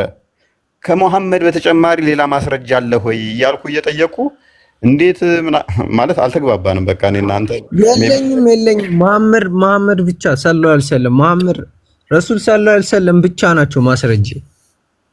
ስለዚህ አንድ ሰው ብቻ ይሆናል ማለት ነው ማስረጃ ዞሮ ሆነ። ስለዚህ እንዴት አምነዋለሁ ነው? አንድ ሰው ማስረጃ የአንድ ሰው ብቻ ማስረጃ ለምን አምናለሁ ነው? እኛ በአንዱ አላህ እናምናለን፣ በመለክተኛው እናምናለን። አለቀ።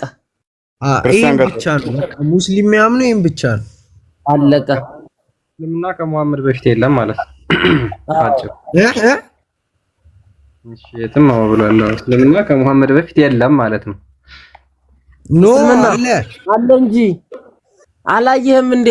ጂሃድ እንኳን ተከፍቶ እየከተከተው እየከተከተልህ ከዛ ወለ ከትክቶ ዞሮ መግቢያው ጭራሩ ሲማርኩ መልሰው እናንተ ሲገቡ ሰቀሏቸው። አይተህ ከሆነ አላየህም? ምን አልክ? የት ይኖራል አላ ምንድን ነው ያወራው? ጂሃድን አላየም? ከትክተው አልገባኝም። ያወራው ሁሉ ሚውት ያደረግኩ አልገባ ብሎ ይላል። እሺ ጂሃድ ላይ አይተሃል? አሁን ምሳሌ ጂሃድ በድሮ በታሪክ የተቀመጠ እኮ አለ። አሁን ምሳሌ ጂሃድ ላይ እስልምናና ክርስትና አሁን ምሳሌ በጂሃድ ሲፋለም አይተሃል? አላየውም። አንተ የትም ብትሆን ምንድን ነው የምትቀባጠረው? እባክህን እስቲ በቃ ከቤቱ ክፍል ካለው ርዕስ አትወጣ እንጂ የት እየገባህ ነው ያለው አሁን? አይ ማለት ላወጣ የፈለኩት ምንድን ነው ታውቃለህ? የተሰቀለውን ያንን እኮ ነው የሚያመልኩት። እስልምና የተቀበሉትን ተስልምና መልሰው ወደ እሳቸው ሲሄዱ ለመሄዳቸው ወደ እስልምና ብለው የሰቀሏቸውን እኮ ነው አሁን እሳቸው የሚያመልኩት። ገባህ አይደል? አይደለም። ሰው በምንም ማመን ይችላል፣ መፍቱ ነው። ያን አነካበትም። ገብቶሃል?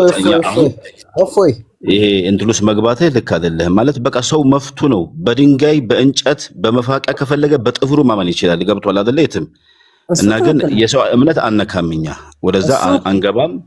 ሲነካብህም ደግሞ እንዴት አድርገህ እንኳን መውጣት እንዳለብህ ደግሞ ማወቅ አለብህ እንጂ አሁን ይሄ ቤቱ የፈለገ እንደው የባለጌ ቤት እንኳን ቢሆን ማለት ነው። አንተ ግን ባለጌ ልትሆን አትችልም። ጨዋነትን አሳይተህ ውጣ። እሺ ጀም እፎይ ቀጥሉሽ። አሁን ምን ልል ነበር? ኢየሱስ ክርስቶስ ማለት ወይ ተረጋጋ፣ መጀመሪያ ተረጋጋ። ሁሉንም ገስት ላይ ያሉትን ተጠይቋል በነገራችን ላይ። ስለዚህ ባጭሩ ፕሩፍ ያደረጉልን ነገር ምንድነው? ከሙሐመድ በፊት ወይም ደግሞ ከሙሐመድ ውጪ አላህ የተናገረው ቃል የለም። ስለዚህ ፉርቃን ልንገርህ ኧረ አንድ ጊዜ እኮ ላውራና ትጨርሳለህ እንዴ? ትቀጥላለህ። ልጨርስ መጀመሪያ። ምን ሆነ? አያ ሚውት አድርገው አንዴ እስኪ። የትም ቀጥል። ስለዚህ ምንድነው ሁሉም የተናገሩት አንድ አይነት ነገር ነው። ባይዞ እዚህ ገስት ላይ ያሉት እንዳለ ማለት ነው። ከሙሐመድ በፊት አላህ እንደተገለጠ አንድ ማስረጃ የለም። ኤግዛክትሊ አንድ ማስረጃ የላቸውም። በነገራችን ላይ የቅዱሳት መጽሐፍት ብቻ ነው አይደለም፣ የታሪክ አንድ ማስረጃ የላቸውም። ብጣሽ ወረቀት ሙስሊሞች ማምጣት አይችሉም ከሙሐመድ በፊት ወይም ደግሞ አላህ ተናግሮ እንደሚያውቅ አላህ ተገልጦ እንደሚያውቅ ብጣሽ ቤሳቢስቲ አንዴ እኔ ላውራ። እስልምና ላይ ቁርአን ብቻ አይደለም ወደ ዱንያ የወረደው ማለት ነው። እሺ ይኸውልህ ፉርቃን፣ ዘቡር፣ ኢንጂል፣ ተውራት፣ ቁርአን መጨረሻ ላይ ነው የወረደው። በቃ አሁን አራት መጽሐፍ ጠቀስክልኝ፣ ፉርቃን፣ ዘቡር እና ኢንጂል። እሺ ስለዚህ ቁርአን፣ ዘቡር፣ ኢንጂል፣ ተውራት በቃ እሺ ነገርከኝ። እነሱ ብቻ አይደሉም፣ እቀጥልልሃለሁ ከፈለክ። እንኳን እነሱ እነ ሉጥም እነ ኢብራሂምም እነ ይስሐቅም እነ ያዕቆብም እነዚህ መጽሐፍ ተሰጥቷቸዋል ይላል። እነግርሃለሁ፣ ችግር የለውም። እሺ አሁን አንተ ከጠቀስክልኝ ከአራቱ ከፉርቃን ውጪ አላህ ተገልጦ ወይም ተናግሮ እንደሚያውቅ ማስረጃ ስጠኝ እስኪ። ፉርቃን አለቀ። ፉርቃን ብቻ እንዴ? ለምን ሌላው ላይ ሄድልሃለሁ? ያ የወረደው መጽሐፍ ጅብ በላው። ይኸውልህ አላህ ለሁሉም ነብይ አልተገለጠም። እዚህ ጋር ይኸውልህ አንተ ለሁሉም ነብይ እንደተገለጠ አድርገህ ነው እያሰብክ ያለው ማለት ነው። ስለዚህ አላህ ከሙሐመድ ውጪ ከሙሐመድ በፊት ተናግሮ አያውቅም፣ ተገልጦ አያውቅም። አላህ ለነብዩ ሰለላሁ ዐለይሂ ወሰለም ራሱ አልተገለጠላቸውም እስካሁን ድረስ። ስለዚህ አላህ ለሙሐመድም ተገልጦ አያውቅም። ኤግዛክትሊ ዱንያ ላይ ያሉ ምድር ላይ ያሉ አያውቅም። ስለዚህ አላህ ይኑር አይኑር አይታወቅም ማለት ነው። ደሞ ልንገራ ወደ ነብዩላህ ሙሳ ልውሰድህ። አንድ ጊዜ እንኳን ተመልከቱ እንግዲህ አንተ ደግሞ አዳምጥ። አንተ እኮ አሁን ነገሩን ወደ ፈኒ ምናምን እየወሰድከው ነው። ሙሳ ብለህ ያወራውን ቀጥልሽ። ይኸውልህ አሁን አላህ በስነ ስርዓት ከሊሙን ላይ የተነጋገረው ከነብዩላህ ሙሳ ብቻ ነው። ማስረጃ ፉርቃን እንዴ ለሙሳ ፉርቃን የተሰጠው ወይስ ተውራት? ለሙሳ ተውራት ነው የተሰጠው። ማስረጃ ተውራት ራሱ አልተሰጠውም ለሙሳ።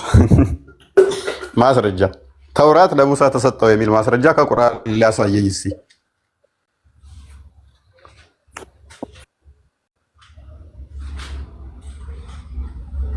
ብላችሁ እንደምታምኑ አውቃለሁ፣ ግን ማስረጃ የለውም። ተውራት ለሙሳ ተሰጠ የሚል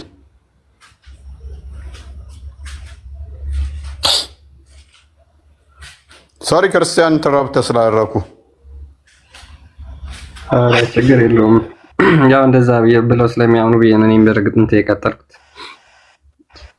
ሰያ ማምጣት አችልም ባይዞ የለም ቁርአን ላይ ባጭሩ በሚደክም ሰያ። ስለዚህ ዞሮ ዞሮ ምንድነው እሱ ዞሮ መዝጊያው ጭራሮ ማማዬ እንዳለችው ቅድም ትዞርና መሐመድ ነገረኝ ነው የሚሆነው። ዞረ መሐመድ ነገረኝ ነው የሚሆነው። የለም በቃ ከመሐመድ ውጭ አንድ ማስረጃ አታመጡ። አንድ ማስረጃ ይመጣል። ስለዚህ እኔ እጅግ ብዙ ማስረጃ ማመጣለትን ያው አምላክ ድምፁን የሰማሁትን ድምፁን ሰምተው ነቢያት ያስተላለፉልኝን ትቼ አይ ድምፁ አልተሰማም ምንም ማስረጃ የለውም መሐመድ ብቻ የነገረኝና አምናለሁ የሚለውን እንዴት ነው የምከተለው? ከዛ ደግሞ መሐመድ ጥያቄ ተከትሎ ማለት ነው። እሺ ኢየሱስ ክርስቶስ ሰው ነው አይደለም? ሰያ ኢየሱስ ክርስቶስ ጀምስ ዝም በል ጀምስ ሶሪ ሰያ ኢየሱስ ክርስቶስ በስጋ የተገለጠ አምላክ ነው ብለን እናምናለን። በስጋ የተገለጠ ማለት እንዴት ማስረጃ አንጣልኝ ለዚህ። ኦኬ ያዝሽ ማይከል በስጋ የተገለጠ አምላክ ነው ስንል እርሱ ይኸውልህ አስቀድሞ አምላክ ነው። አምላክ የነበረው አካል ስጋን ያልተዋሃደው አካል ኢየሱስ ክርስቶስ አንዴ አንዴ እሺ ኢየሱስ ክርስቶስ እኔ አሁን ወደ አምላኬ እሄዳለሁ ትፈልጉኛላችሁ አታገኙኝም ብሏል አላለም? ሌላ ቦታ ገባ። ጥያቄው አንድ ፕሊስ አዳምጣ። ጥቅሱን አምጣ። ፖይንቱ እኮ መለስልሃለሁ። አንድ ፕሊስ ወይ ስሜታዊያቱን ጥቅሱን ጥቀስና እንሄዳለን። ጥቅሱ አንተ እንደምትለው አይደለም የሚለው። ጥቅሱን ደግመህ ይኸው። ምንድን ነው የሚለው? ቆይ ተረጋጋ። ጥቅሱን ያውና ጥቅሱን ጥቀሰው። እሺ ጥቅሱ አንተ እንዳልከው ስላልሆነ የሚለው ማለት ነው። አንብበው ድገምና አንብበው። ጥያቄ ከሆነብህ እሱ ላይ መልስልሃለሁ። እግዚአብሔርንም የመምሰል እስኪ ወደኋላ አድርገው ለአንብበው፣ ወደኋላ አድርገው አይታይም። ይሄ አንተ የተናገርከው የመጽሐፍ ቅዱስ ክፍል አይደለም። እንደዛ የሚል አንተ እንደምትለው የሚል የለም። እኔ ሰያ እሺ ጥቅሱን አምጣዋል እኮ ጥቅሱን አምጣውና አንተ እንዳልከው ቃል በቃል እንደዛ አይልም። ስለዚህ ጥቅሱ እንደዛ ስለማይል ስለማቀው ነው ብዙ ጊዜ የመለስ ነው ጥያቄ ስለሆነ ጥቅሱን ጥቀሰው። ዝም ብሎ እሺ መልስልኝ፣ እንድመልስልኝ ነው የምፈልገው። ፕሊስ ተረጋጋ። ቆይ ቶፒኩን ሽፍት ከማድረግ በፊት ክርስቲያን አለ ፖዞናል ክርስቲያን ኦኬ እኛ ምን እናለን ፎርሴክ ኦፍ እንትን ነገሮች ወደ ኋላ ትንሽ ሽፍት እንዳይሆን አሁን የምንመልሰው ኢየሱስ ክርስቶስ ስጋው ቃል በስጋ የተገለጠ አምላክ ነው ብለን እናምጣለን። መገለጥ ነው፣ በስጋ ተገልጧል። የመለኮት ሙላት ያለው ነው። እርሱ የኔና አንተን የባሪያው መልክ የያዘ ነው። ተወልዶ ነው። ኧረ እባክህ ጣልቃ አትግባው። ተወልዶ ነው፣ በስጋ ተወልዷል። መለኮት ግን ጅማሬ የለውም፣ ስጋ ጅማሬ አለው። ወደ ስጋ የምትወስደው አንተ እኮ ነህ፣ እየረበሽክ ነው ያለው፣ እያደመጥክ አይደለም። እኔ ለጥያቄ መልስ ሳሰጠኝ ሌላ ጥያቄ አትጨምርብኝ። ገባ? እኔ ምንም ብቻ ሳያ አዳምጥ። ስጋ ያለው ነው ተወልዷል እያለ ነው እና አዳምጣው። እፎይን ጠብቅ። ቀጥል። እሺ ዮሐንስ ወንጌል ምዕራፍ 1 ላይ ልብ በል። እግዚአብሔር ቃል አለው ብለን እናምናለን እኛ ሰያ። ልክ እናንተ ቁርአን ከለም አላህ ነው እንደምትሉት ቁርአን ደግሞ ያላ ቃል ነው ፍጡር አይደለም ብላችሁ እንደምታምኑት ከለም አላህ ፍጡር አይደለም ሲፋቱ ነው ብላችሁ እንደምታምኑት ወረቀቱን ደግሞ ቁርአንን ፍጡር ነው ብላችሁ እንደምታምኑት ቃሉ ግን ፍጡር አይደለም ወረቀቱ ፍጡር ነው ብላችሁ እንደምታምኑት ፍጡር ያልሆነው ፍጡር የሆነው ወረቀት ላይ መጥቶ ተጣብቋል ብለህ እንደምታምነው በቂያማ ቀን ደግሞ የገረጣ ሰው ሆኖ ይመጣል ብላችሁ ታምናላችሁ ቁርአንን። ከዛ በኋላ ምልጃም ያቀርባል ብላችሁ ታምናላችሁ እናንተ። እሱ የእናንተ እምነት ነው። አስብበት፣ በኋላ መጠይቀ ስላለ ማለት ነው። እኛ ግን እግዚአብሔር ቃል አለው። ቃሉ እንደኛ ቃል አይደለም፣ ፍጡር አይደለም። ቃሉ ዘላለማዊ ነው። ቃሉ ባህሪው ነው። ቃሉ ምን ብለን እንጠራለን? ልጅ ብለን እንጠራዋለን። ያ ቃሉ የእግዚአብሔር ቃል እግዚአብሔር ነው ብለን እናምናለን። ያ ቃሉ ክፈተው ዮሐንስ ወንጌል ምዕራፍ 1 ቁጥር 3 ላይ በመጀመሪያ ቃል ነበር፣ ቃልም በእግዚአብሔር ዘንድ ነበር፣ ቃልም እግዚአብሔር ነበር ይላል። ማ ቃል ማለት ነው። የእግዚአብሔር ቃል ባህሪው ነው።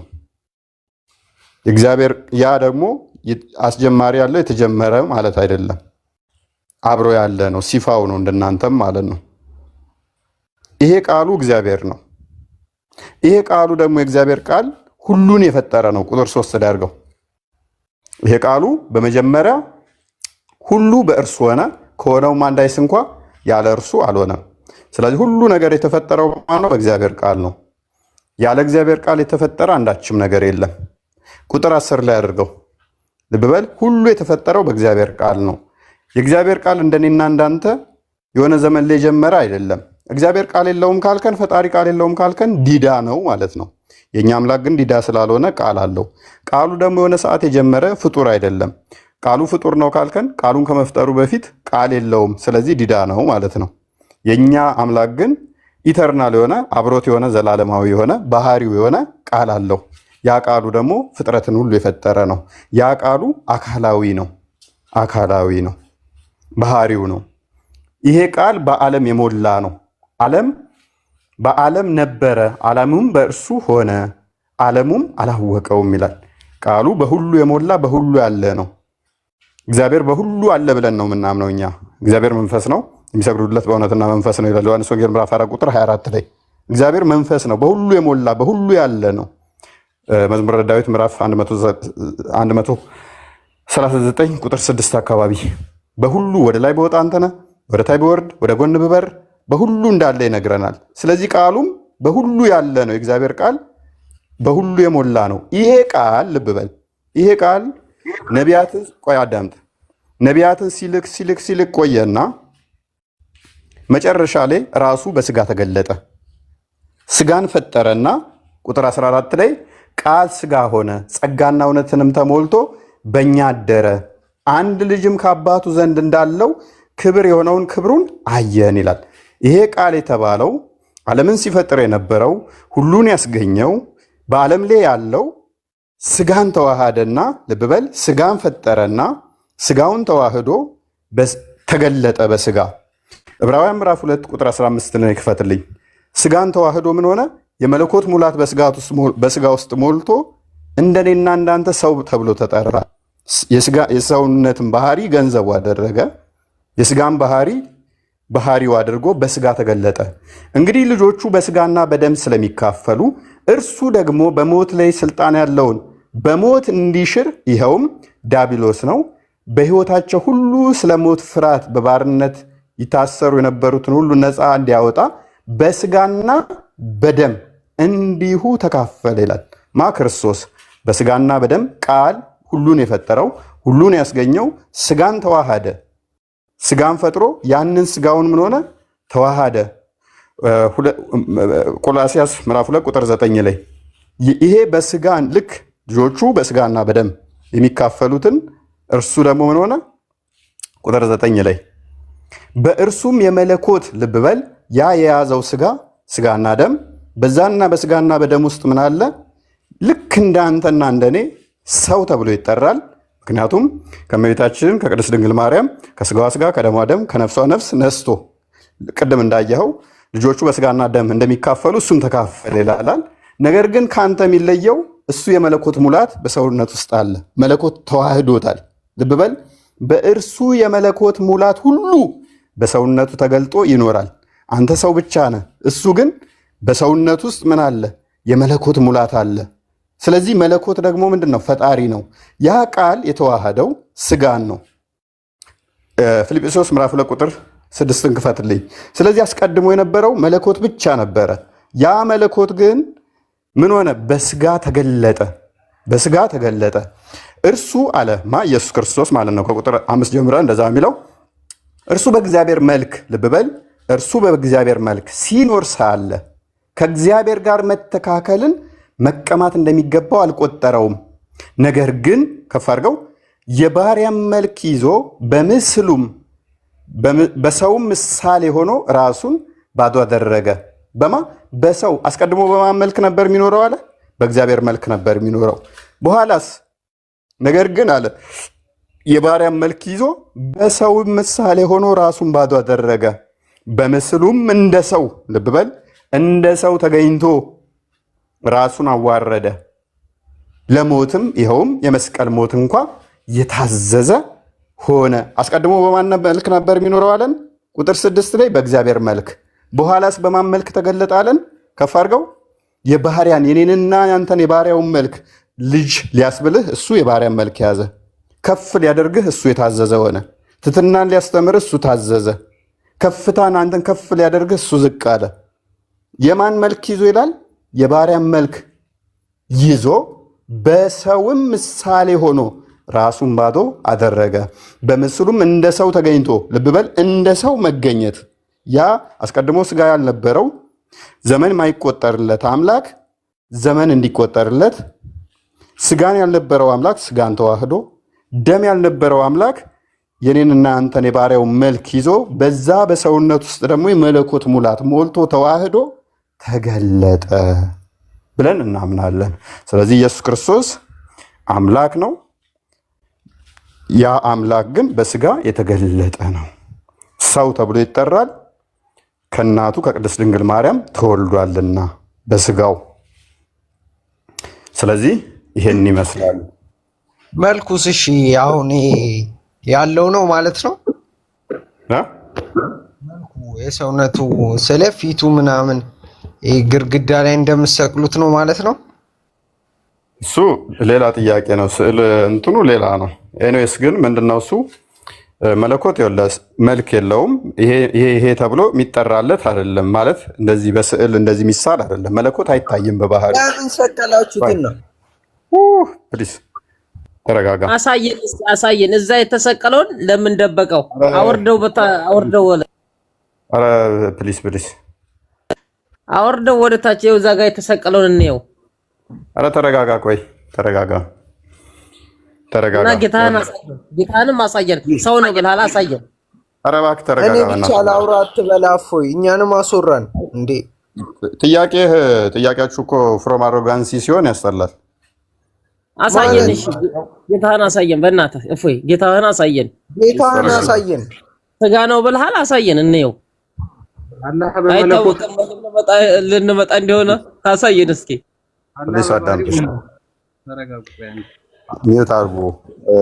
ጥያቄ ጠይቃችኋል፣ ተመለሰላችሁ አይደለ?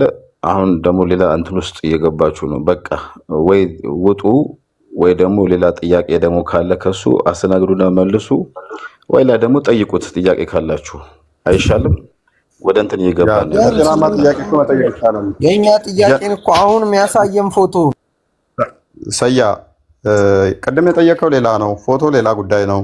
ስዕልና ፎቶን ለይ ቅድሚያ። ይሄንን ጥያቄ አንተ ላይ ስዕል ነው ማለት ነው። ፕሊስ አዳምጣ። ይሄንን ጥያቄ አንተ ላይ አፕላይ ካደረኩት ወረስት ይሆንባል፣ ማታውቀውን ታሪክ ስለማመጣብህ ማለት ነው። ስለዚህ ተረጋጋና ጥያቄ ከሆነ ጥያቄውን በስራ መመለስ ይቻላል። ስዕል ለምንድን ነው ጣራ የምትጠቀሙት ከሆነ በመጽሐፍ ቅዱሳችን ውስጥ ምን አለ መሰለኛ፣ ምን እናምናለን? እግዚአብሔር ማንም ያየው የለም ብለን ነው የምናምነው። በመለኮቱ እብበል በመለኮታዊ ክብሩ በልዕልናው በባህሪው በፍጹም ማንም ሰው ያየው የለም፣ ማንም ያየው የለም። እንደዛ ነው የምናምነው። ማየት ብቻ አይደለም ወደፊት የማይታይም ብለን ነው የምናምነው። ምክንያቱም ፕሊስ ጣልቃ ትግባ። ቆይ ልጨርስና ትመልሳለህ ከዛ። ስለዚህ አምላክን ደግሞ ከስር ያልገባኝም መጠየቅ መብት አለ። አንድ ልጨርስ ተዛ ትጠይቃለህ። ምክንያቱም ኢንተራፕት እያደረከኝ ነው። በመለኮታዊ ክብሩ ልብ በል፣ በክብሩ ማንም አላየውም፣ ወደፊትም አይታይም። ነገር ግን ፈጣሪ ለሰዎች በሚመች መልኩ በተለያየ ጊዜ ላይ ድምፁን አሰምቷቸዋል፣ ተገልጦላቸዋል። ለሰዎች እንዲመች ሆኖ ማለት ነው፣ አይምሯቸው ሊቋቋመው በሚችለው ሁኔታ። ምክንያቱም የሰው ጭንቅላት የአይምሯችን ፈጣሪን በክብሩ ማየትና መቋቋም አይችልም። እንኳን እሱን ተውና ማርስን እንኳን ተመራምረን አልጨረስንም። ማርስን እንኳን አይታጨር ምድርን እንኳን አይተህ መጨረስ አትችልም። የኛ ፈጣሪ ደግሞ በሁሉ የሞላ በሁሉ ያለ ሁሉን የያዘ ሁሉን ያካበበ ከምድርም ከዚህ ከምታውቃትም ዩኒቨርስ ውጭ ያለ ነው ብለን ምናምነን እሱን እንደዚህ አይተህ ይሄ እንዲህ ነው ቁመቱ እንዲህ ነው ወርዱ እንዲህ ነው ምትለው አምላክ አይደለም። በፍጡር አይምሮ የምታስበው አይደለም። ስለዚህ አምላክን በመለኮታዊ ክብሩ ማንም ያየው የለም። ነገር ግን በተለያየ መልኩ ተገልጧል። በመገለጥ ደረጃ ማለት ነው። አንዴ ስለዚህ ስቅለቱ ጋር ስትመጣ ክርስቶስ ግን በስጋ የተገለጠ ነው። በስጋ ስለተገለጠ መገለጥ ነው ስላልኩ የኔንና ያንተን ባሪያው መልክ ስለያዘ ስለዚህ ያ የተገለጠውን ግን ቅዱሳን የሆኑ ይስሉታል። እንደዚህ ተሰቅሎ ነበረ ለማስተማሪያነት ይሳላል። አንድም ያንን ስዕለቱን ስታስተውል ልብ በል ከንባብ ማይችሉ አሉ። ለምሳሌ ማንበብ ማይችሉ ዛሬ ላይ ብዙ ሰው አንባቢ ነው አብዛኛው። አሁንም ስቲል እንኳን ወደ ገጠሩ ላይ ብትሄድ ከንባብ ይልቅ ቪዥዋል የሆኑ እንደዚህ ስዕላት ገላጭ ናቸው። እነሱን አንድም ለማስተማር በስዕል ይገለጣል። ለማስተማሪያነት ይውላል። ለማስተማሪያነት ያገለግላል። እንዲህ ተሰቅሎ ነበር የሚለው ኢሜጁ ያንን በደንብ ሪፍሌክት ስለሚያደርግ ማለት ነው። ኤግዛክትሊ እርሱ ይሄ ነው ማለት ሳይሆን ነገር ግን ያንን ሲምቦሊክ በሆነ ሁኔታ ያሳያል። እንደገና ደግሞ ቅድም እንዳልኩ መጽሐፍ ቅዱሳችን ላይ እግዚአብሔር በተለያየ መልኩ ለነቢያት ተገልጧል። በተለያየ መልኩ ያንን በተገለጠበት አምሳል በመጽሐፍ ቅዱስ ውስጥ የተገለጠው እንደዚህ ተገለጡ በሚለው አይነት ምን ሆኗል ተስሎ እናገኛለን። ለምሳሌ የሥላሴ ስዕል ለምሳሌ ዳንኤል የሸመገለ በሚል በሽምግልና መልክ እንደተገለጠለት ስለሚናገር ትንቢተ ዳንኤል ምዕራፍ 7 ላይ በዛ አምሳል እግዚአብሔር የሚሸመግል እድሜ የሚቆጠርለት የሚሸብት እንደዛ ሆኖ ሳይሆን እሱ ባየው እይታ ተደርጎ ስዕል ይሳላል። ከዛ አንጻር ነው ስዕል የሚሳለው እንጂ ኤግዛክት ፕሪንቱ እሱን ነው ማለት ግን አይደለም። ደግሞም አይቶት የሳለ አምላክን እርሱ እንዲህ ነው ብሎ የለም። እንኳን አምላክን ተውና መልአክን ራሱ አይቶ የሳለ የለም። መልአክ ራሱ በባህሪያቸው ታይተው አልተሳሉ።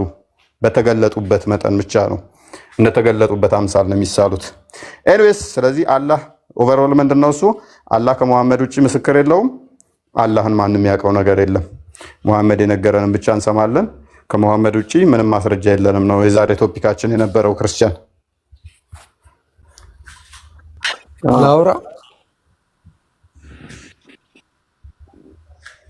ላውራ ተመልሰዋል።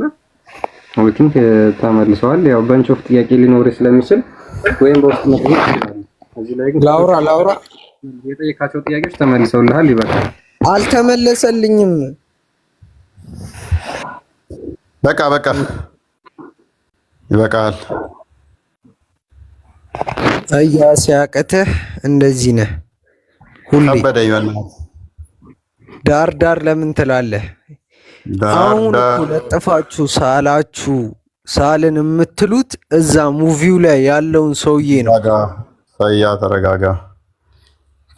ተረጋጋና ሚዩት መታረገኝ እንዴ? ታብታብ አድርግ በቃ ከስር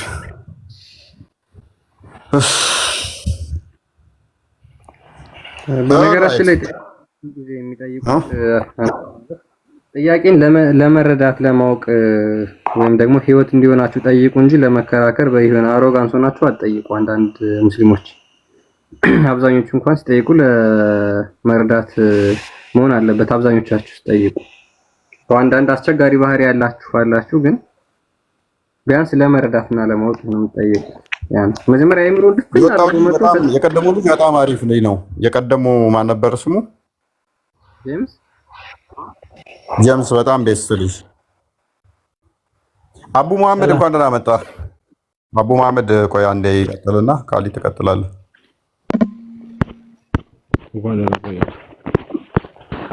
መልካም ትንሽ ድምጽ የታፈነ ነገር አለው።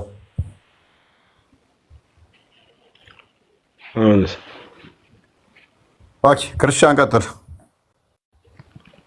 እሺ አቡ መሐመድ ሰላም ነው? እንኳን ደህና መጣ። እንኳን ደህና ቆያችሁ። እንዴት ናችሁ? አለ እግዚአብሔር የተመሰገነ ይሁን።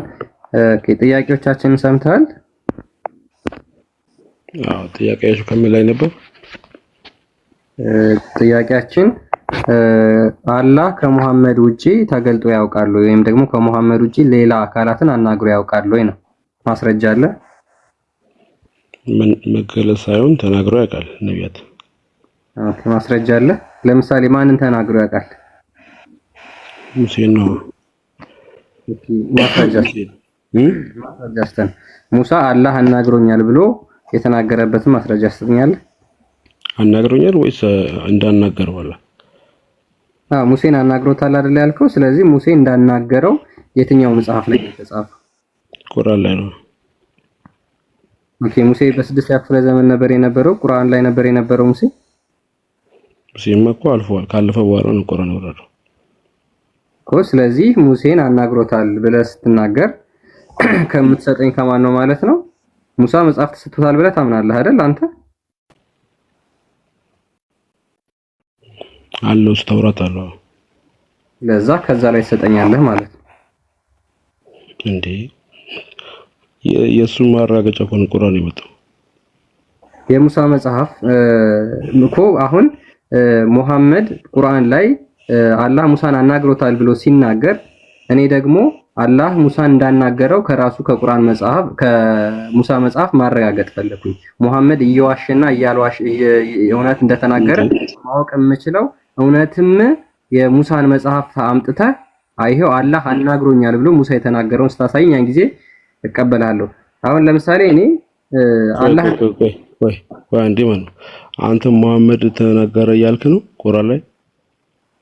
እኔ ማንም ይናገር ግን አንተ መጀመሪያ አላህ ሙሳን አናግሮታል አልከኝ። ስለዛ ከሙሳ መጽሐፍ ትጠኛለህ ማለት ነው ማስረጃው። የአንተ ጥያቄ ከምን ነው ጠይቀኝ? ሙሳን አናግሮታል ያልከው አይደል ያልከው? ቆይ ጥያቄ ቁርአን ላይ ጠይቀኝ። ቁርአን ላይ አንተ ከቁርአን ለሙሐመድ የተሰጠው እኔ የጠየቅኩ ምንድን ነበር መጀመሪያ? አንተ እየጠየቀኝ ከቁርአን ላይ ነው አይደለም? ቁርአን ለሙሐመድ ቆይ ስለ ነብዩ ሙሐመድ ሰለላሁ ዐለይሂ ወሰለም ያወቀው ከምን ላይ ነው አንብበህ ያገኘው?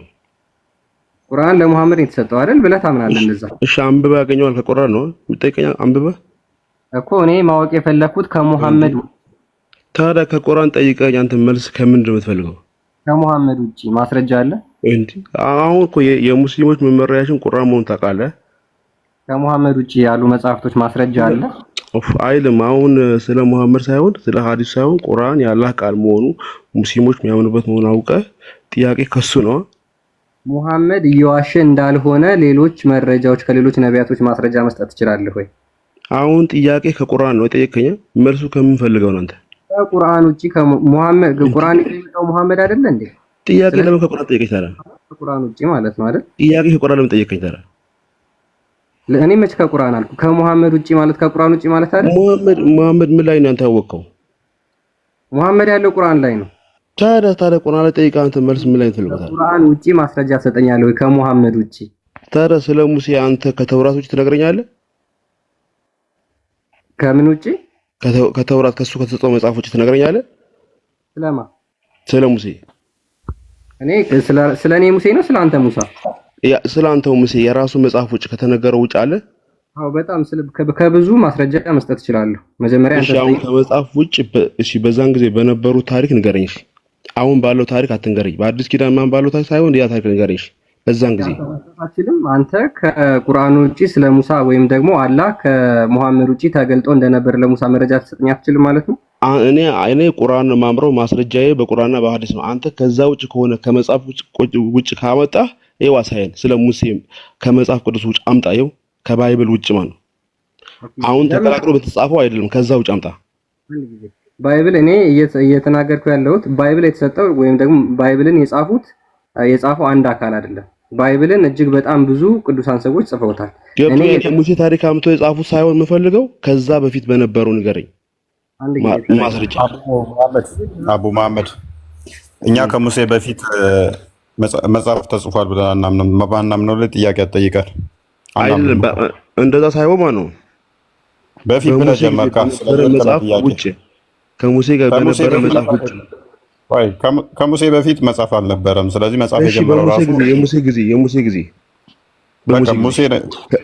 ነቢያት በአንዴ ሁለት ሶስት ሆነው አይደለም መጽሐፍ የሚጽፉት፣ ለአንዱ ነው የሚሰጠው። ታዲያ ምንድን ነው የምትለው አንተ? እኮ አሁን አንተ ተቀላቅሎ 40 ሆኖ የጻፉትን እንደዛ ስጠላለ አይ ስለዚህ እኛ ከዛ በኋላ ሙሴ ጀማሪያቸው ነው። ከዛ በኋላ የመጡ ነቢያቶች ሁሉ ስለሱ ጽፈዋል፣ ስለሱ ነግረውናል። እውነተኛ ነብይ እንደሆነ እውነተኛ መጽሐፍም እንደዚህ ሐዋርያትና ሙሴ አብረው ነበሩ።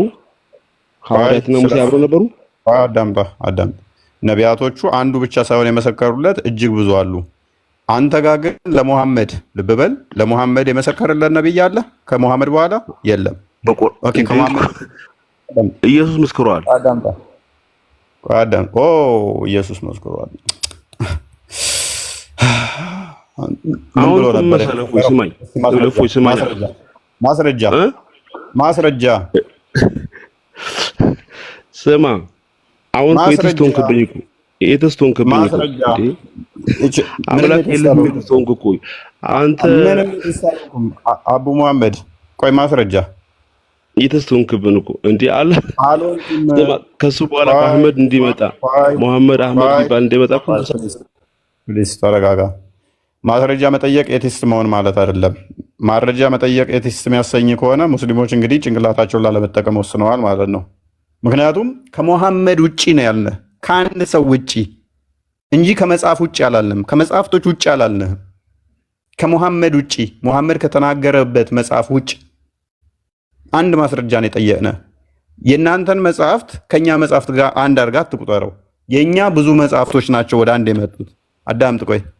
እናንተ ጋር ግን እንዳለ አንድ መጽሐፍ ላይ ይዘህ ከሆነ ፉርሽ ይሆናል ማለት ነው። እኛ ጋር ስለ ሙሴ ስትጠይቀን የሙሴን መጽሐፍ ዘን ነው።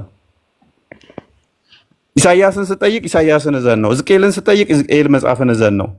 አንተ ጋር ግን ሙሐመድን ብቻ የሚል መጽሐፍ ዘህ ነው እያልን ነው። ሙሐመድን ሐሰተኛም ነው ትክክልም ነው ውሸተኛም ነው እውነተኛም ነው ሳንለው፣ እሺ እውነተኛ ነው ሐሰተኛ ነው ለሚለው ተጨማሪ ማስረጃ ነው እየጠየቅነው ያለ ነው።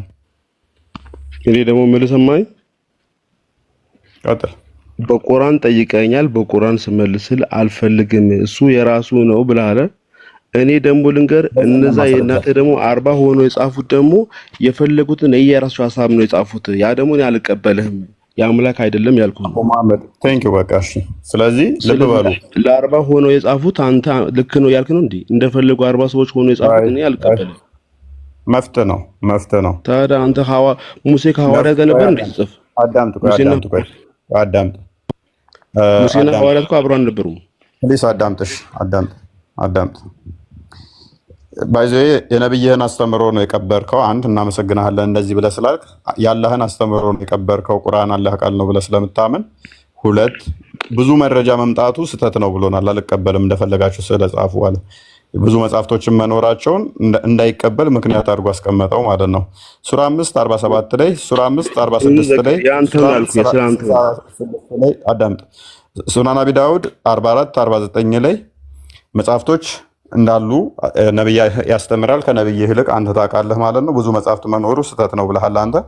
እኛ ግን ብዙ ምስክር መኖራቸው ስተት አያደርገውም። አንድን ሃይማኖት ብዙ ምስክር መኖራቸው ወጣ እንዴ? ለምን ብዙ ምስክር መኖራቸው ጭራሽ የነገሩን እውነተኝነት የሚያሳይ ነው። ልብ በሉ።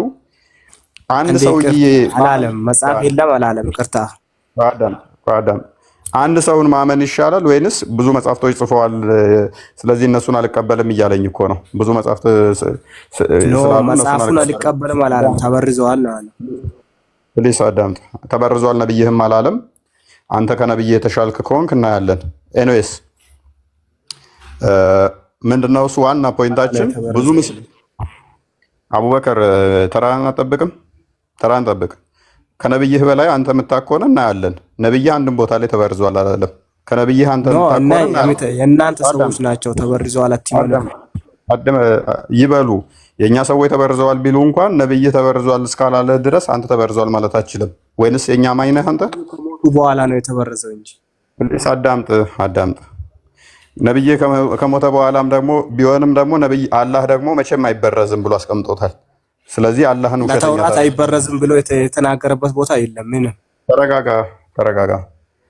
ተውራት ያላ ቃል ነው አይደለም? ለቁርአን ነው ያለው እንጂ ለተውራትና ለኢንጂል ያለበት ቦታ ታሳያለህ። ተውራት ያላ ቃል ነው አይደለም? ለተውራትና ለኢንጂል አይበረዝም ያለበት ቦታ ታሳያለህ። ተውራት ያላ ቃል ነው አይደለም?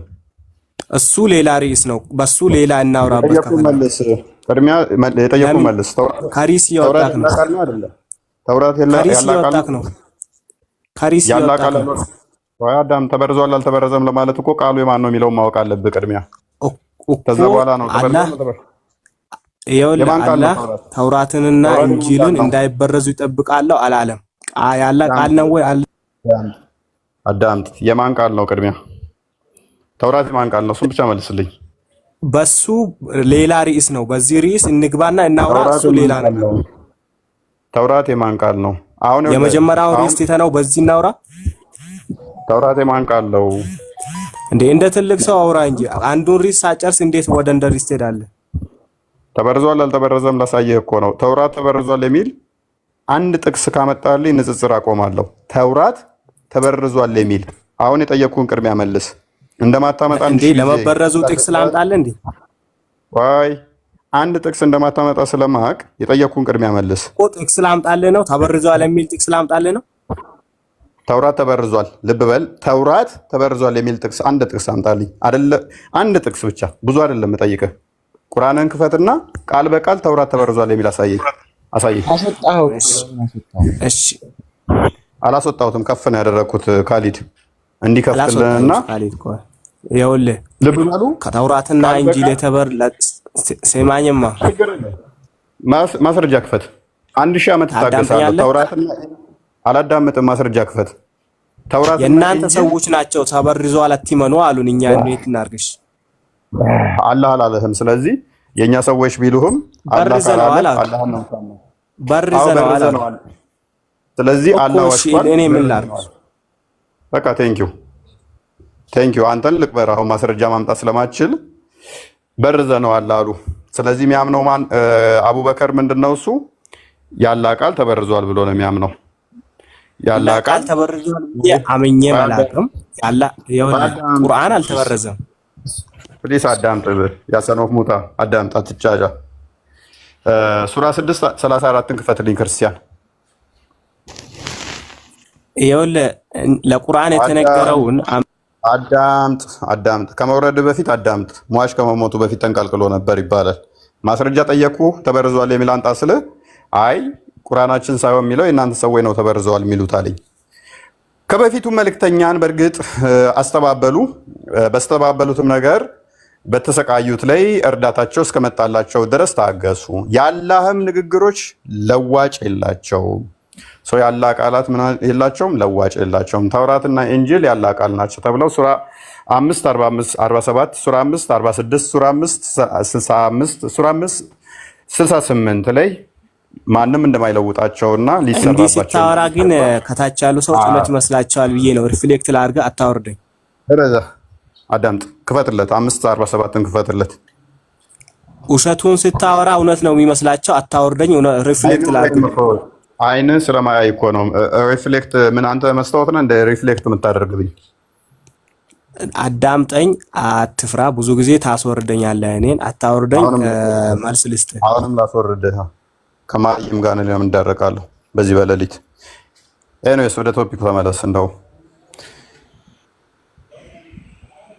ኤኒዌይስ አንደኛ ትንሽ ኮንሰፕት ይዛችሁ ነው፣ ትንሽ እውቀት ይዛችሁ ነው እዚህ ስገቡ እና ምንም በማታውቁበት ነገር ላይ ዝም ብሎ ለማውራት አትግቡ። ምን ብሎ አለ? ተበርዟል ይላል አለ። በመጀመሪያ ተውራትና ኢንጂል ቁርአን ላይ ተበርዟል ይላል። ኦኬ ይላል። እሺ በመጀመሪያ ተውራት ራሱ የማን ቃል ነው? መልስ። ይሄንን ስለው መመለስ አልፈለገም። ምክንያቱም ይሄንን ከመለሰ ያላህ ቃል ነው ካለ ያላህን ቃል ደግሞ ማንም አይለውጠውም ይላል ቁርአን።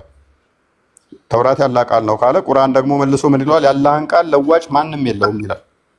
ተውራት ያላህ ቃል ከሆነ ማንም አይለውጠውም ካለን ተለውጧል ካለን ስለዚህ ግጭት ይሆንበታል ማለት ነው፣ ወይንም አላህ ዋሽቷል ማለት ነው። እሱ ምን እኮ ስለ ተውራት አላወራም። አዳምጥ። እኔ ጠየቁ ስለ ተውራት ነው እንጂል ነው ሳይሆን ስለ ቃሉ ነው። ተውራት የማን ቃል ነው የሚል ነው ጥያቄያችን። ተውራት ተበርዟል ሳይሆን መጽሐፍ ቅዱስ ተበርዟል ነው ያለው። ከስንቱ ጋር የምንዳረቀው ስለ ተውራት ነው። ተውራትና ኢንጂል ተበርዟል እያለኝ ነው ደጋግሞ ሲያወራ የነበረው። መጽሐፍ ቅዱስ ምንድነው? እሱ ሌላ ጉዳይ ነው። ተውራት ምንድነው? እሱንም አታውቅም ገና። አንተን ደግሞ አስተምሬ እየሰማን ያለ ነው። አዳምጥ እባክህ። አሁን አንተን ደግሞ አስተምሬ አሁ ተውራት ማለት ምን ማለት ነው፣ ኢንጂል ማለት ምን ማለት ነው ብዬ አስተምሬ አሁን ካስተማርኩ በኋላ ልወያየህ አልችልም። ይሄ ጉንጭ አልፋ አንጀትም ይጎትታል እና አድክም ነው። ይበቃችሁ ለዛሬ ደህና ደሩ። ክርስቲያን አይበቃንም። አላህ አይታወቅም። ኤኒዌይስ ወገኖቻችን አላህ አንድም ቦታ ላይ የተናገረበት የለም። አላህ ኃያል ነው። ገባ አይደለ? ኃያል ነው። ገባ። በምን አወቅ? ማን ያለ? አላህ ኃያል ነው። በቃ አይታይም። በውስጣችን ነው ያለው፣ በልባችን ነው ያለው። ገባ አይደለ? ስላልገባ ነው የምትጠይቀው እኮ አንተ አይደለ? ሁሉም ነገር ከቁርአን በፊትም ምናምን ወይ አላህ በውስጣችን ነው ያለው አለ። ሱራ 7 54 ክፈትልኝ። ወይ አላህ በውስጤ የሆነ በኔ ጋር ነው ያለው ብሏል። አንድ ተረጋጋ። እንደሌለ ገዛ መጽሐፍ ላይ እኮ የገዛ መጽሐፍ ላይ ሙስሊም የሚል አለ እኮ ታውቃለህ? ሙስሊም የሚባል ተገኘ ገዛ መጽሐፌ ላይ አለ። ከዛሬ አላነበብኩት። አንተ አሁን ስላልገባህ ነው የምትጠይቀው። ስላልገባህ ነው የምትጠይቀው። ሁሱ ሁሉንም ነገር ያሳያል። እሱ ጋር ሄደህ ለምን አታውቅም? ጎግል ከኪሱ ማን ነበር ያልከው? ሁሱ ጋር ለምን አትሄድም? ሁሱ ጋር ለምን አትሄድም? ትፈራለህ እኮ በጣም ባለፈው ለምን ነበረ ቪኪ መጥቶለት አንድ ሰዓት ሙሉ ተደብቆ ሚስቱ መሐመድ ሱራ ቡሃሪ 3 ላይ ቡሃሪ 6982 ላይ ሄራ ዋሻ ውስጥ ተጨምቆ ሲለቀቅ ሮጦ ከዲጃ ቀሚስ ውስጥ እንደገባ ቪኪ መጥቶ ጨምቆ ሲጥላቸው ኡስታዞቹን ከአንድ ሰዓት በላይ ውይይት ላይ አንድ ጭንቅላቱን እንኳን አላሳየም ማለት ነው። በህይወቴ እንደዚህ አይነት ሙስሊም አይሳደብም። ገባ አይደለ? ኤኒዌይስ ቆይ ተረጋጋ።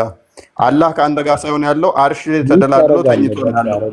አላህ በጣም ኃያል አለል አርሽ እስተዋን ያለው ከአርሽ በላይ ነው። በልባችን ውስጥ ነው ያለው። ገባ አይደለ? እናውቀው። አላህ ልባችሁ ውስጥ ነው ያለው ወይንስ ከአርሽ በላይ ነው ያለው? በልባችን አይደለም። ተረጋጋ። እንዴት ነው በልባችሁ ወይስ በአርሽ ላይ? አይደለም። አላህ እንዳለ ከአርሽ በላይ ነው ያለው። የግድ ማየት የለብንም። ሰው ነው መምጣት የለበትም። ገባ አይደል? ካሊድ እያለ ያለው በልባችን ላይ ነው እያለ ነው ያለው። ቁርአኑ ደግሞ በአርሽ ላይ ያለው ማንኛው ነው ትክክል? ሰውን ወደ ሌላ ነገር ለመጎተት እንትን ማንኛው ነው ትክክል? ማነው ትክክል? እንትን ትላለህ። ማነው ትክክል? ገባ አይደል? የግድ ሰው ሆኖ መምጣት በስዕል መምጣት የለበትም። የተጠየቀው መልስ ገባኝ። አላህ ከአርሽ በላይ እንዳለ እናውቃለን። ታዲያ ማን ጠየቀ? አንተ ሊገባ አይችልም። በልባችን ነው ያለው በልባችን ላይ ነው ያለው እያልካን ነበር እንዴ? በአርሽ ላይ ነው ያደርግባቸዋል። ምንም ሳያውቁ ነው አይደለም። አዋቂዎች ነው መጠየቅ። አሁን ታች ረድና ተረተን አውራ። የእስልምናን ጭንቅላት የሙስሊሞችን ጭንቅላት አይ ቲንክ 8ኛ ክፍል ላይ ያለውኝ ከእናንተ በላይ የማሰብ የማገናዘብ ጭንቅላት አለኝ እና ቢያንስ ጥያቄ ተረዱ።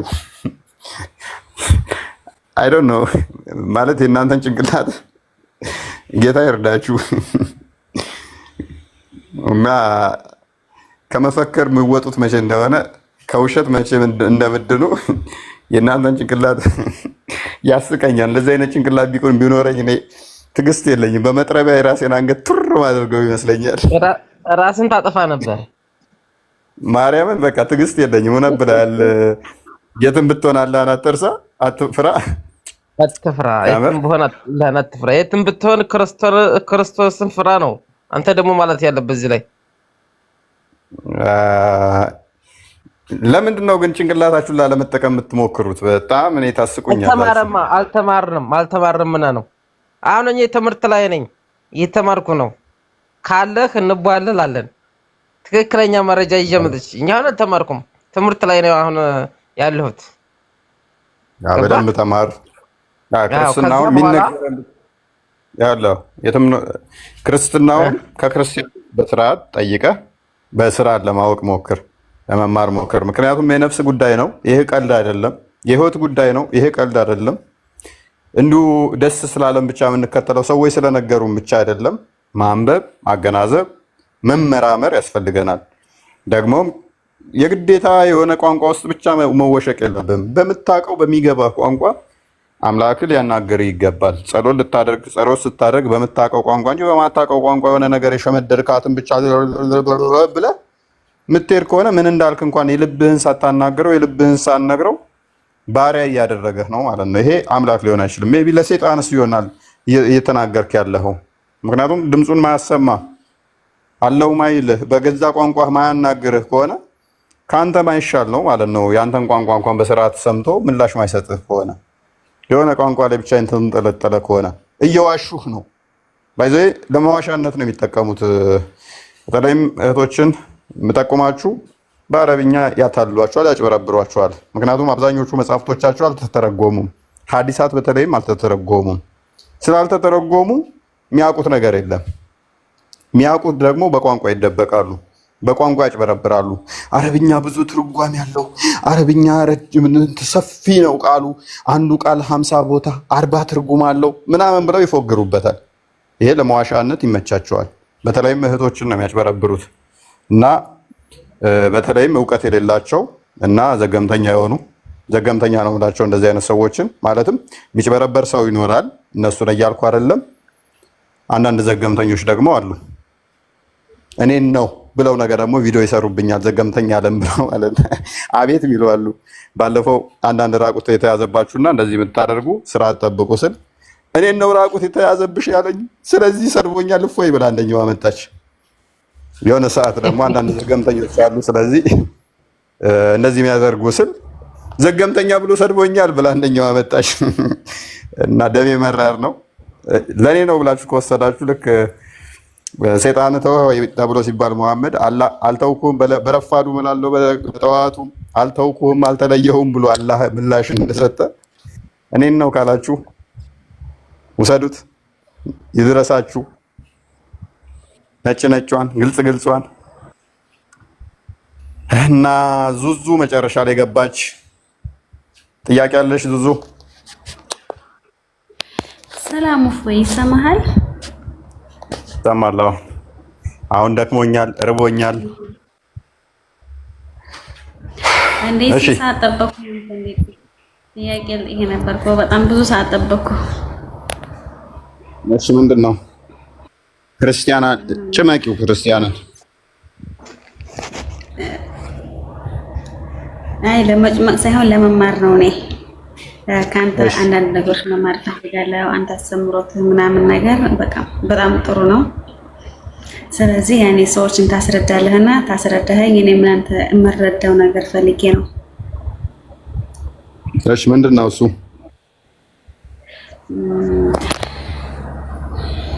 ያኔ አሁን ክርስትና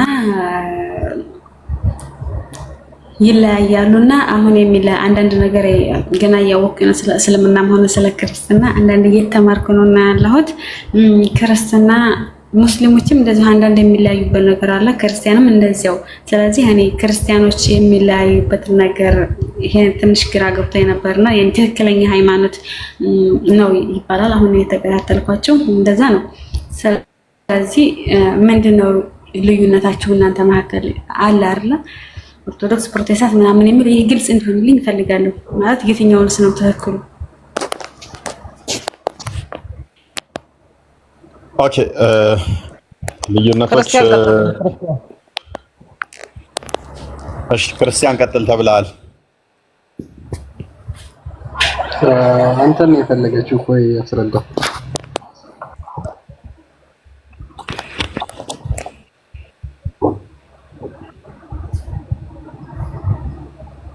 የትም ብትሆን የፈለገው ደግሞ ክርስቲያን እንዲያስረዳ ነው። ማንኛው ያስረዳ? ዙዙ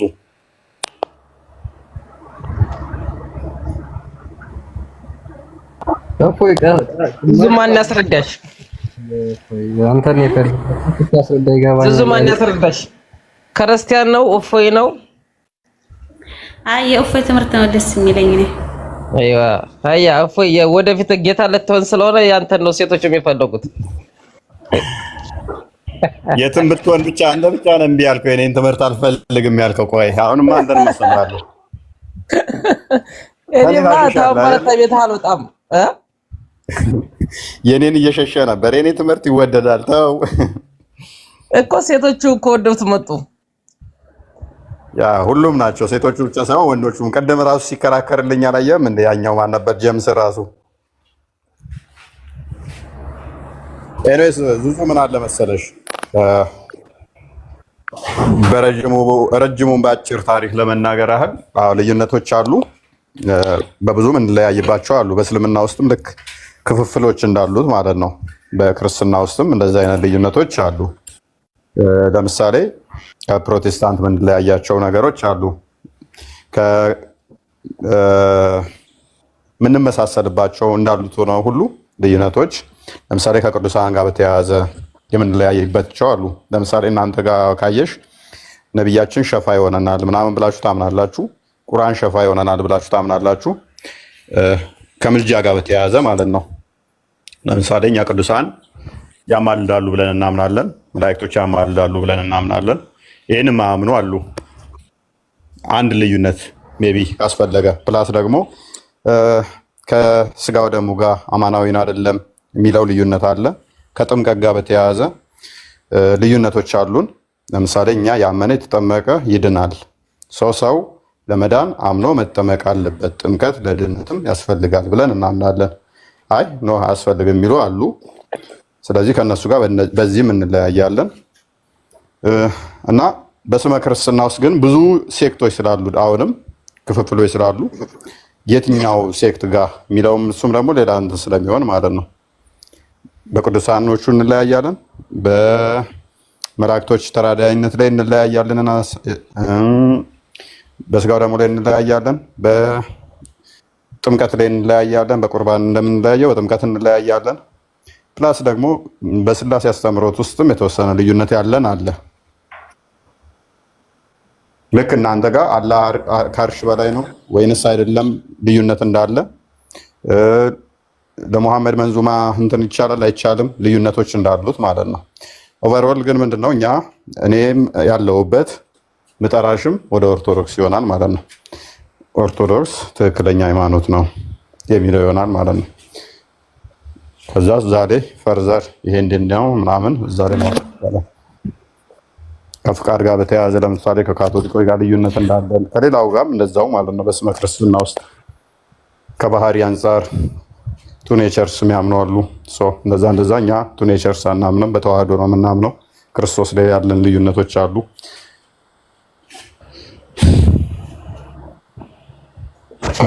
እሺ እኔ ኦርቶዶክስ ነው ትክክለኛው። ያ ጥምቀትም ፕሮቴስታንት ነው ጥምቀትን የማይቀበለው ወጥ የሆነ ነገር ስለሌላቸው ሚስ ሪፕሬዘንት ማድረግ አልችልም። አሁን እነሱ ወጥ የሆነ የላቸውም። በእንደዚህ አይነት ላይ የሚያምኑ አሉ ያስፈልጋል ብለው የሚሉ አሉ እንዳሉ ስለማቅ ማለት ነው የገጠሙኝ ስላሉ። ነገር ግን አንዳንዶቹ ደግሞ ነው ለድነት አያስፈልግም እንደ ስርዓትም የሚጠቀሙት አሉ። ስለዚህ በፕሮቴስታንት ራሱ አንድ ፕሮቴስታንት ስላልሆነ ብዙ ልዩነቶች ስላላቸው ክፍፍል ስላላቸው፣ ለምሳሌ ማርቲን ሉተር ያምናል ጥምቀት ለድነት ያስፈልጋል ብሎ ያምናል። ፕሮቴስታንት መስራች ቢሆንም ማለት ነው። እንደዛው ደግሞ ማያምኑም እንዳሉ መዘንጋት የለብንም። አሁን በህይወትም ያሉ ለድነት ያስፈልጋል ብለው የሚያምኑ አሉ፣ ማያምኑ አሉ። በፕሮቴስታንት ውስጥ ብዙ ክፍፍሎች አሉ። በጣም ብዙ ናቸው እነሱ።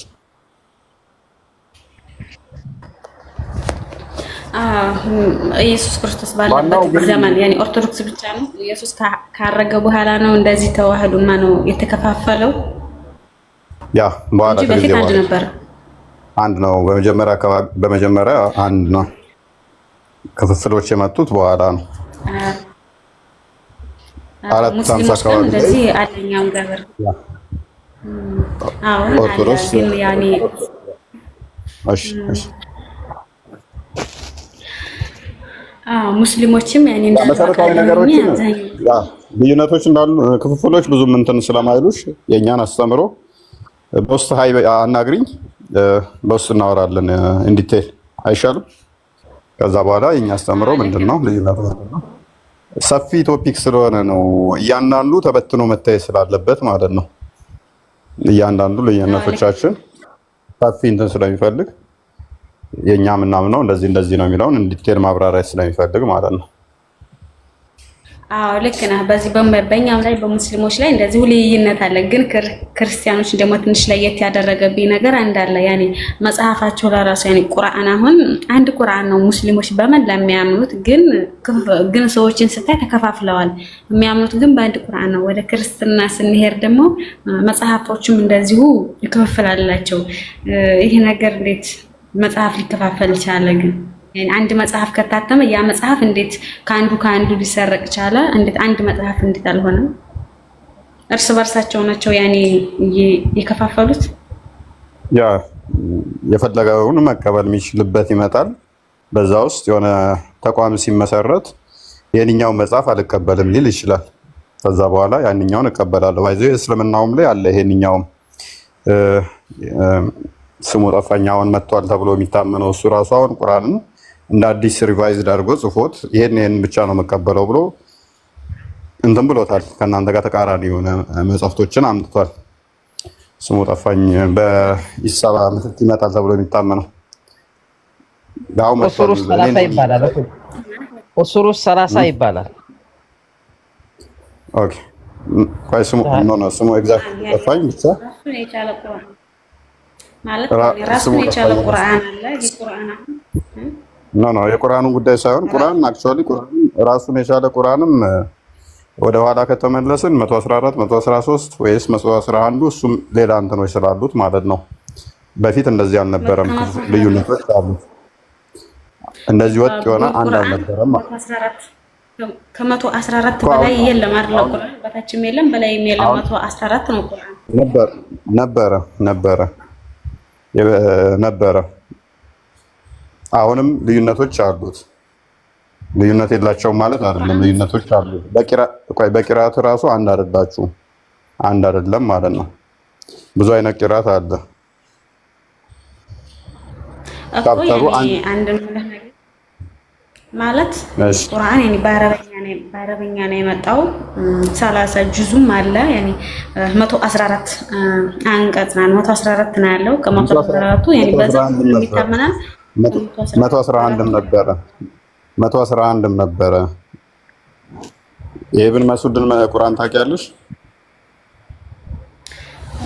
ኢብን መስዑድ ቁርአን ያ መሐመድ የመሰከረለትና ከሁሉም ይበልጣል እሱ ይጻፈው የተባለለት አካል ነው። ቁርአንን ከሱ ተማሩ የተባለ የሱን ታውቂያለሽ?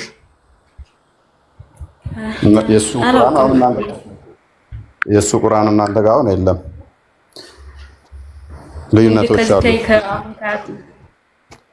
ልዩነቶች አሉት። ኤኒዌይስ ሰፊ ቶፒክ ስለሆነ በዚህ ጉዳይ ላይ ሜቢ ካስፈለገ አለ በውስጥ ልዩነቶች አሉት እያልኩሽ እኮ ነው።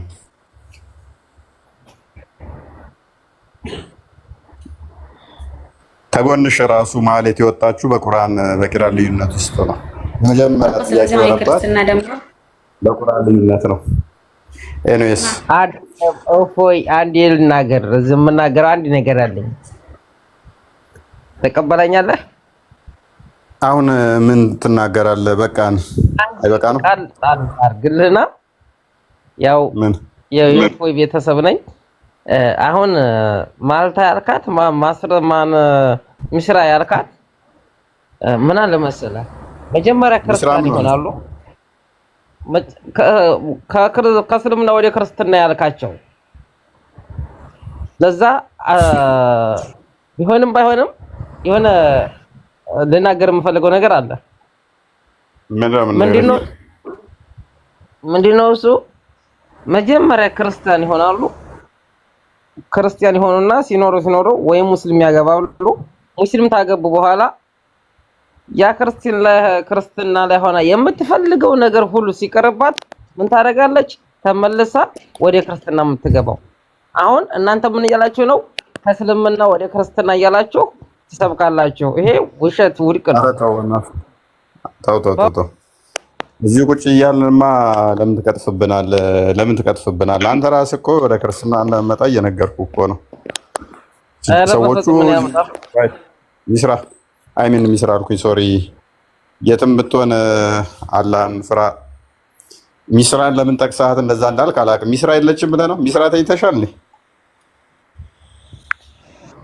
አይ ተፈስም እና እንዴ አሽናብልሃል ባለፈው ሰምቻለሁ። ሚስራን ሁሉም ያውቋታል። ባይዘ ንጽጽር የሚሰሩ ዘመዶች ሁሉም ያውቋታል። ሚስራ አዲስ ልጅ ሳትሆን ንጽጽር የሚሰሩትን ሄድና ጠይቃቸው። ሁሉም ነው የሚያውቃት። ኡስታዞች በደንብ ነው የሚያውቋት። ከኡስታዞች ጋር ትግባባለች። እና አዲስ ቅራት ይቀራሉ ይታወቃል። ቁርአን መቅራት ብቻ ሳይሆን ተረጋጋ ቆይ። ኡስታዞች እዚህ ያሉት ቲክቶክ ላይ ያሉት ሚስራን ከሁሉም በላይ ያውቋታል። ከኛ በላይ አስቀድመው የሚያውቋት እንደውም ሚስራን ነው። አዲስ ልጅ አለችም። አይ ቲንክ ሼክ ነው ምናምን ነው ቤተሰቦቿም እንደዛ ነገር ናቸው እና በደንብ ትታወቃለች። ኤኒዌይስ ዙዙ በውስጥ አናግሪኝ። ልትወጣ ነው መሰለኝ። አንተም ያው ብዙ ሰዓት ጠብቄ ነበረ። ያኔ ብዙ ማነሳቸው ነገሮች ያ ጄነራል የሆነ ቶፒክ ሆነ ጄነራል የሆነ ሀሳብ ስለሆነ ማለት እንትን ማለት ጥያቄዎቹ ሰፊ ናቸው። ሰፊ ስለሆኑ ደግሞ እያንዳንዱ በጣም ረጅም ጊዜ የሚወስዱ ናቸው። ለዛ እኮ ነው ማለት የሆነ ኤግዛክት እንደዚህ አይነት አጭር ጥያቄ ቢሆን እንደዛ ማስረዳት እንትን ይላል። ግን ይሄ ራሱ ሲበተን ብዙ ማብራሪያ የሚፈልጉ ናቸው። አሁን እንደተረዳው እንደዛ ነው። እኔም ብዙ ማነሳቸው ነገሮች ነበሩ። አንተም ሰዓት ሄደብኝ ያልክ ስለሆነ ነገ ነኝ ማስረጃውንም ነገ ስለምንፈልገው አንድ ላይ እና ዝዙ እፎይ ማስረጃዎችን እኛና ዝዙ ነገ እናዳምጣዋለን። ያ ይቻላል፣ ችግር የለውም። ጥያቄዎች ካሉ እንቀበላለን። ነገር ግን ምንድነው እንደዚህ ሰፊ እንትን ከሆነ አሁን የመጀመሪያ ጥያቄሽ ክርስቲያኖች በምን ትለያያላችሁ? አሁን ክርስቲያኖች ከካቶሊክ ጋር ራሱ አንድ ቀን አይደለም አንድ አመት ሙሉ አውርተን ላንጨርስ እንችላለን። የምንለያይባቸው በዚህ እኛ እንድንላለን እነሱ እንደዚህ ይላሉ። ይሄንን እንዲመሆን ነበረበት። ከፕሮቴስታንት ጋር ስትይ ደግሞ ከየትኛው ፕሮቴስታንቶች ደግሞ ብዙ ናቸው። በዛ ውስጥ ደግሞ ከዚህኛው ጋር እንደዚህ ከሙሉ ወንጌል ጋር እንዲህ ከቃልዮት ጋር እንዲህ ከመሰረተ ክርስቶስ ጋር በዚህ ራሱን ደግሞ እሱም ሌላ እንትን ስለሆነ ማለት ነው ሰፊ እንትን ነው መጽሐፍ ቅዱስ ለማስረዳትም ሆነ ለመረዳት ጊዜ ይፈልጋል። አንተም እየመሸበት ስለሆነ በውስጥ አውሪ፣ በውስጥ ሰላም በይኝ፣ መልስልሻለሁ። እንትን በይኝ፣ እጽፍልሻለሁ። እና ደህና ደሩ ሰዎች፣ ደህና ደሩ ባይ